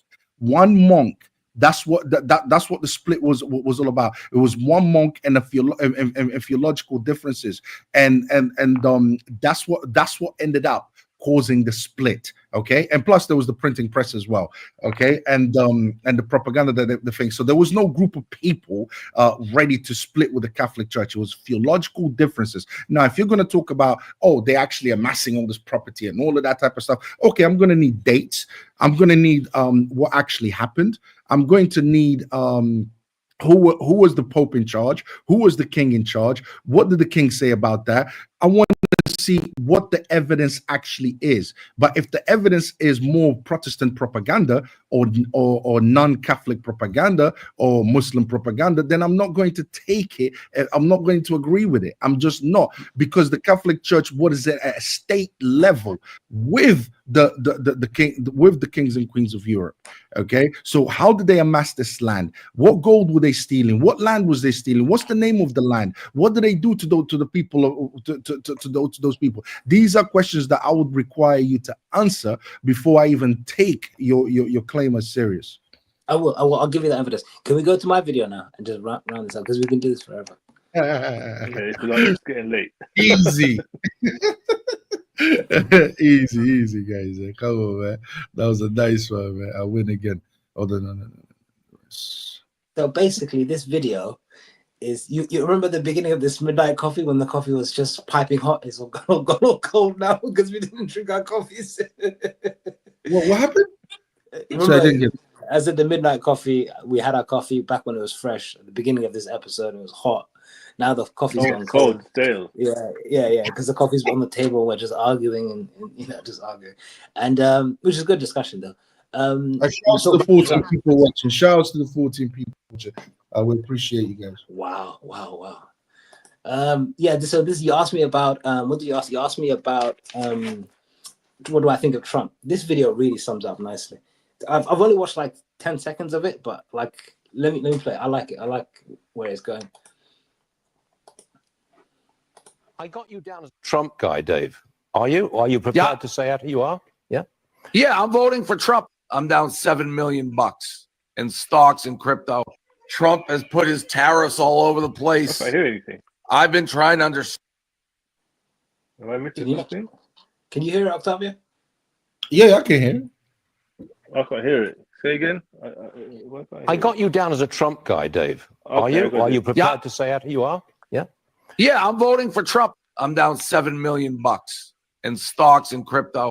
Trump has put his tariffs all over the place. I've been trying to understand them. I don't. And everything's in the shitter because of it. People are getting killed. Me too. Yeah, we all are. You look at your shit? Bro, holy it's so bad. Nah, man. How much you lost? Be honest. 8 figures. It's almost damn. Yeah. You over here like Kamala, come back to me. You over here singing the song like the Kanye Bianca song. It's bad. I'm not gonna lie to you, bro. I'm voting for Donald Trump in November. I've said so many, many times at this point. But I'm not just voting for Donald Trump. Next week, I will be co-hosting a fundraiser for him. One of the biggest tax increases on American consumers in the history of America. And it's going to cost American consumers. It will cost American producers who use inputs from other countries. The Dow Jones Industrial Average plummeted immediately more than 1,000 points. The S&P 500 plummeted more than 3%. The NASDAQ plummeted almost 4.5%. There are real world implications for this sort of stuff. Trade wars are in fact not good and not easy to win, particularly if you don't actually have a plan. You just heard some of Trump's biggest pre-election boosters cry about losing millions and millions of dollars after the tariffs that they voted for went into effect. So so basically, I'm really liking what Trump's doing. You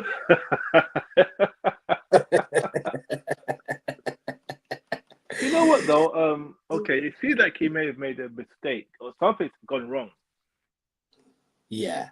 Yeah. But this you know me, I like to be completely as objective as I can be. Yeah. When he made this, when he did what he did, what was Trump's motivation? Was it to see his country go down the pan, or was it to see his country become rich? The country to become rich. Right. So we can't ignore that part. Yes. That he didn't have the right motives behind what he was doing. If you're an American, you should ignore that part. Yes. But maybe he's just an idiot and didn't know what he was doing. That also could be true too. And he needs to be called out for that also. Yeah, because this tariff, he may have had good intentions, but maybe not the business acumen or the financial acumen to know what the hell he was doing. No. What did Trump actually do wrong? Someone break it down. He put tariffs on imports from a variety of from a long list of countries. So if you look at the tariffs, he's put, I think, a minimum of 10% on a majority of countries. Some countries like China is like 40% or something like this. So goods that are being imported into the United States from other countries have to pay a certain surge charge or tariff, as they enter. And what's the problem with it? Well, this is the thing, though. If you're paying, if you're like Ford Motor Company, and like 60% of your parts come from China and Europe, those parts are going to cost more, which means your your profit margins are going to go down, and your expenses are going to go up. So it's the quickest way to hurt. Which then impacts your stocks and shares also become devalued, which is why all those guys were complaining that they're losing their stocks and shares because it's become overpriced. Yes. And what they would get for their stocks is suddenly bottomed out, and they're losing millions. Now, why did Trump do this? The goal is those companies that are facing tariffs, they decide to open up factories and business inside the U.S. to avoid the tariffs, or those countries decide to lower the tariffs that they have on American goods. So, which would mean that either they've got two options. They've got three options actually. Either go to the US and set up business. That's the one he was concerned. That's what he was hoping for, that they relocate to the US. Yes. Some companies have done that, but not many, because it's physically quite difficult and it's going to be quite expensive anyway. Right. Two, the countries then decide to lower actual tariffs they have on American goods. So the tariff on American goods go down, therefore American exports go up. Option number three, which is what Europe is doing, and I think maybe China's maybe doing it as well, is that they just do business with each other a lot more, and they work out ways to lower each other's tariffs and exchange and build better trade links between each other, which is probably the worst option for Trump. How big of a market is how big is the American market in comparison to all the other markets around the world? It's the largest in the world. It's the largest in the world. Okay, so if it's the largest in the world, then logically speaking, that's the market that everyone is trying to tap into. because that's what's going to make most money. Yes. Am I correct? Mm. Okay. So how long has the situation with the tariffs? Yes. How long has this situation been going on for? Like, from when did he start?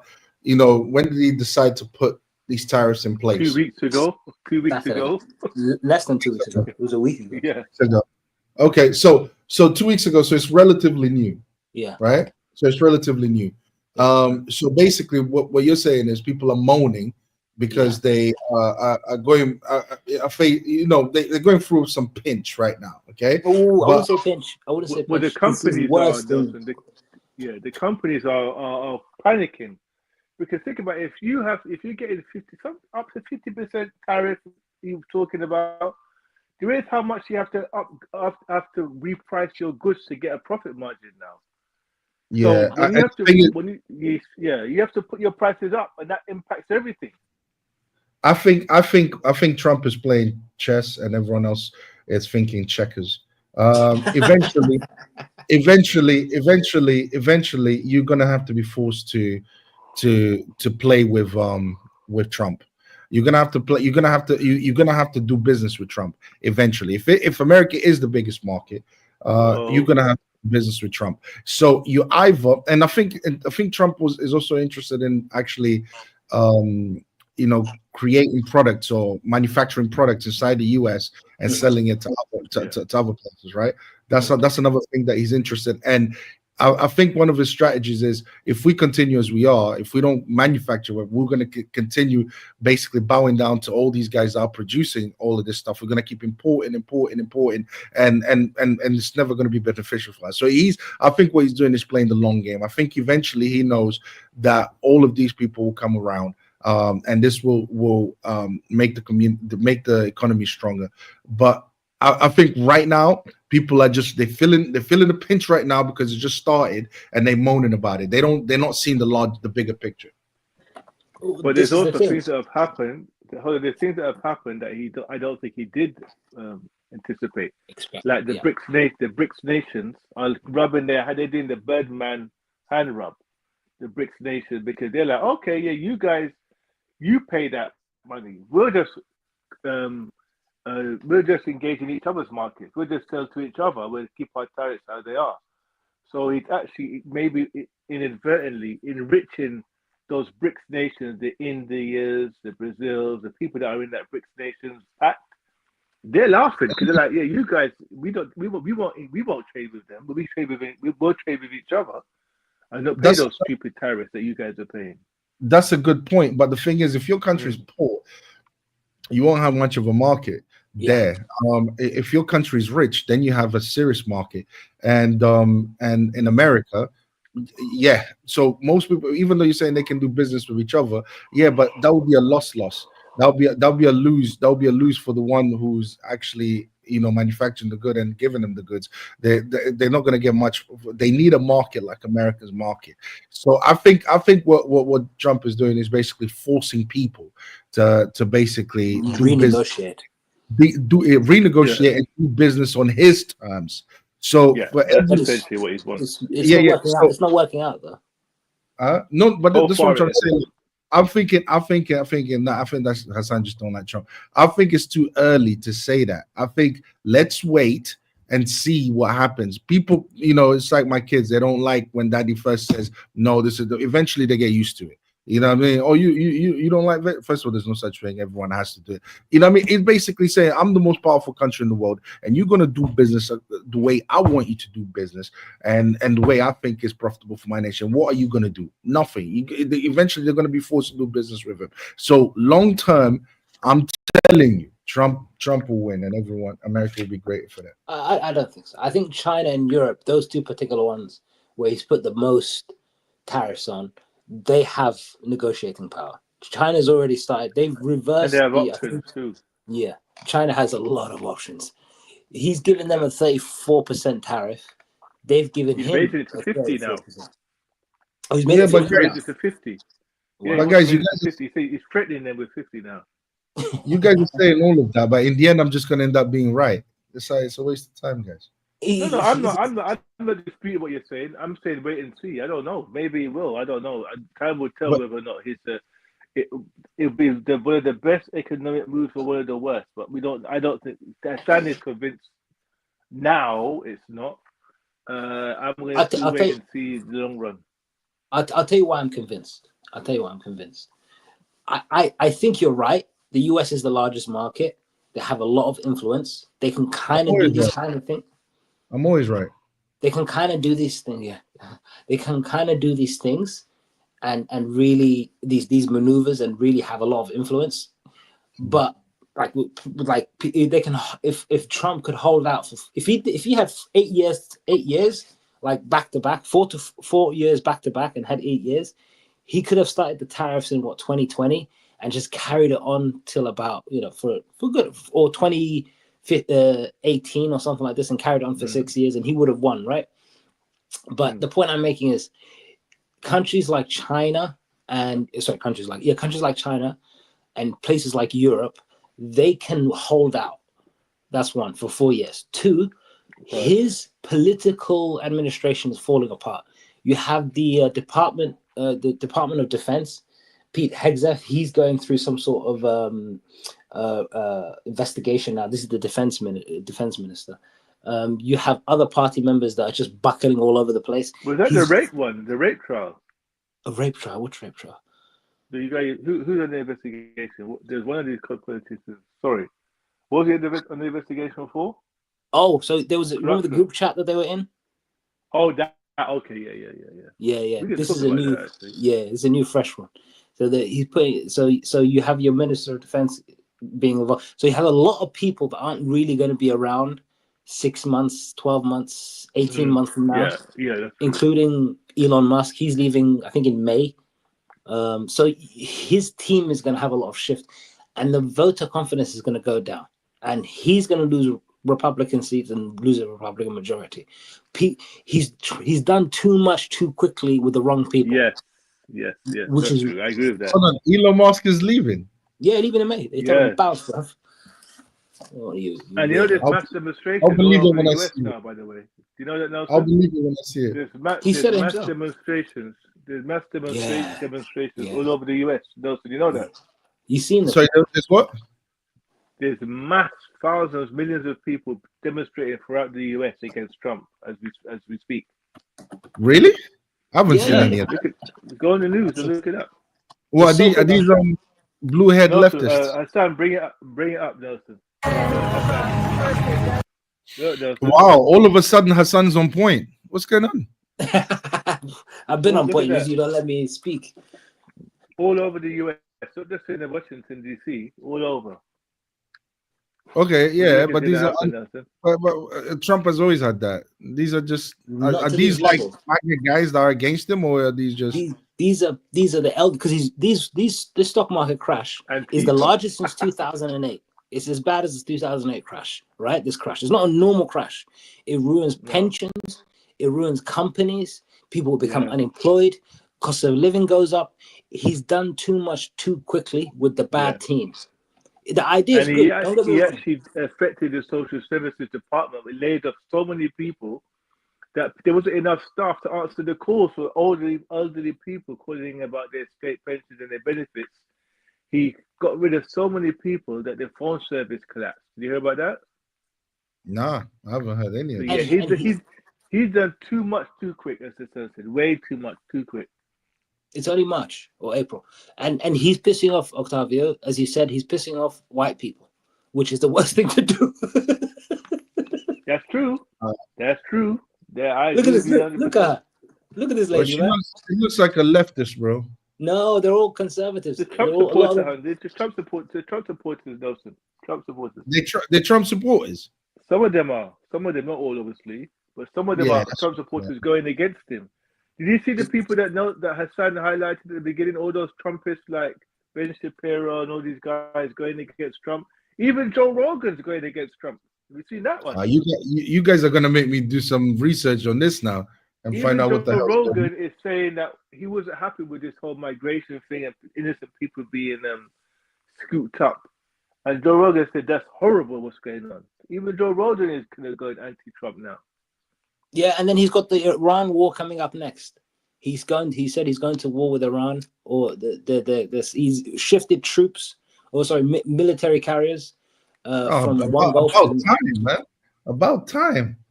Yeah, but this is the thing: you're going to war. You've got tariffs. You've got incompetent people in your stuff.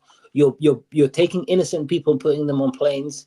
And some guilty. You could have just stretched it out over 18 months, 24 months, and then you got Elon Musk bumming around on stage as well, not paying his baby mamas or whatever, and all this sort of stuff. But unfortunately, I'll say this as my final thing. Unfortunately, Hassan, there's no resemblance of an opposition party that could do any damn thing about it. Yeah, that's true. Yeah, that's the real disaster here. The Democrats are dead and buried. Yeah. Dead and buried. No leader. Kamala, I haven't seen her since. Nothing. Yeah, Obama's gone on holiday. A non-party. They're a non-party right now. So you can say all we want about Trump, but let me tell you something. There's no alternative. There's no alternative. For me, that's great. For me, that's great. Because he's going to do all types of stupidity like he's doing now. And then when he leaves, he's burying the Republican Party with him. Because look, you've got J.D. Vance, who's some fat white guy, whatever, right? Like just unappealing person. I disagree. I think that they're going to win the next one too. Unless the Democrat Party do something in the next 1 year, if they don't rejuvenate this, if I don't see, this is going to sound weird what I'm going to say. If I don't see a middle-aged white guy in charge of the Democrats Party, they're not going to win anything. Yes. He's right. Yeah. I'm just being real, Nelson. That's the only Democrat. That's the only guy. The whole party is a Netflix. They need a middle-aged, not too old, not too young. Yeah. Kind of clean, chiseled jawed, kind of good physique-ish, white guy. Yes. In charge, then they will win the party back. Not a black guy, not a black woman, not a Hispanic.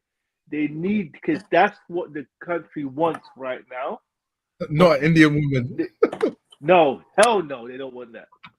That's the only thing that's going to get. That's the only demographic guy that they need to get. Stop messing around and being politically correct. As I would say that black guy. Where's the white? Get that white guy in charge. This guy will do it. We might win. We might win. Guy in. We get the white guy in. You're going to be strategic. You're going to be strategic.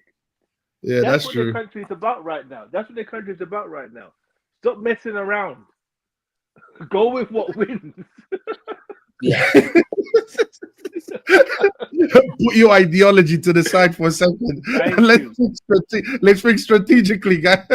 We don't have that kind of budget to go diverse on the main guy. They've got a guy like that, They've got a guy like that in the Democrat Party. I forgot what his name is, but they've actually got a guy. It's Gavin That's Newsom. the guy, yeah.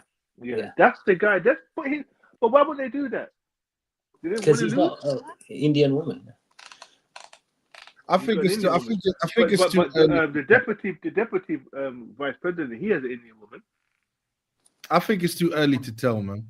That's what I think. I think Trump. She never says anything. You never heard her voice. This is the vice president's wife. But she's Indian though. Yeah, but she's just Indian. She's in the corner. She's not near. If Gavin Newsom wife just pays her position, then he'd be okay. He'd be cool. Yeah. In fact, that might be because they need a sliver of brown somewhere in something. Yes. So the wife being brown might help him as well. That might bring in the black feminists. Might say, well, at least he's got a brown wife. He might get some of those in. There needs to be a little brownness somewhere. Some kind of brown. Something has to be brown. You go wear a brown suit. Something has to be a bit ethnic. There has to be some kind of thing. With the Democrats, you're going to have something ethnic. A bit tropical. Even if you want to, wear a kufi now and again or something. I don't know. Oh, wow. Wow. Well, eat with his hands as well. Yeah, yeah. Go to the mosque now and again. Go to the mosque now and again. Go to the mosque now and Don't go again. to this. Don't go to the synagogue. Don't go to the synagogue. Let's Don't stay go away. to the church. Stay away Go from to the mosque. I don't, guys. Listen, man. It's no old doom and gloom, man. Give Trump a chance, man. Give Trump a chance. He only got into office now. It hasn't even been 6 months yet. Give Trump a chance. It's all going to change. Don't worry about it. The guy has a plan. He's got great advisors around the it. worst. That's what I mean. Like me, I can't speak like that because I don't have the knowledge that they have. I don't, they know the problems intimately. So I would say Trump is not stupid. He's done this before. He's not a newbie. He's done this before. He was able to get the country.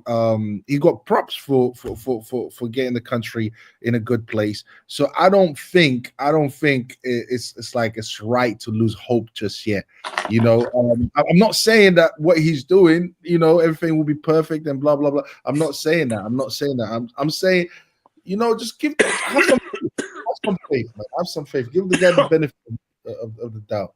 You know what I'm saying? See what happens. See what he does with the country. Before we leave, let me just end on this funny clip. Did you want to say something, JL? No, go ahead. You finish up. This clip made me laugh when I heard this. Like, this is how. When I was watching this, the first thing I thought was Vivek. Vivek Ramaswamy. You remember how he got told? They told him to just get out of here because this is what they really think about. They want brown people around, but not in the main positions. Sort of thing. So.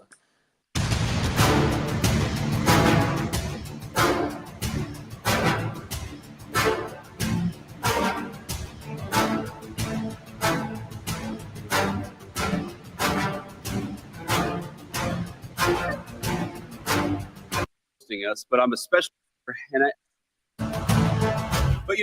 think it's really simple here, and I have to say, I'm thrilled, of course, to have everybody here. Thrilled to have Paul hosting us, but I'm especially thrilled to have my lovely wife here behind me, and I think she's doing. Maybe we have to mention the wife. I think she's doing a great job as Second Lady of the United States, and I'm so proud to have her back by my side. And here's the thing, because the cameras are all on, anything that I say, no matter how crazy, Usha has to smile and laugh and celebrate it. So I'm going to be good though, honey. I'm going to keep to the script here. But I think that what we're really after. Okay, that's it. That made me laugh. That's all I'm saying. I saw that. I think I don't like this.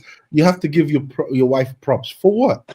You don't have to. Why'd you have to? They're all feminists. Yeah, that's what I'm thinking. So why'd you have to give your wife props? She's there. Everyone knows she's your wife. Why should? Well, anyway, maybe let me not start on that. I don't even think. I don't even think the wife. I don't even think there's something crazy this then. When we log off. Final thoughts. But I just don't think that wife should be there. She doesn't have to always be right next to you when the cameras are on and blah blah blah. I just don't like that. I don't like that. It's like, yeah, she should be there when it's the right time for her to be there and blah. Anyways, last thoughts, guys. I won the debate. That's my last thought.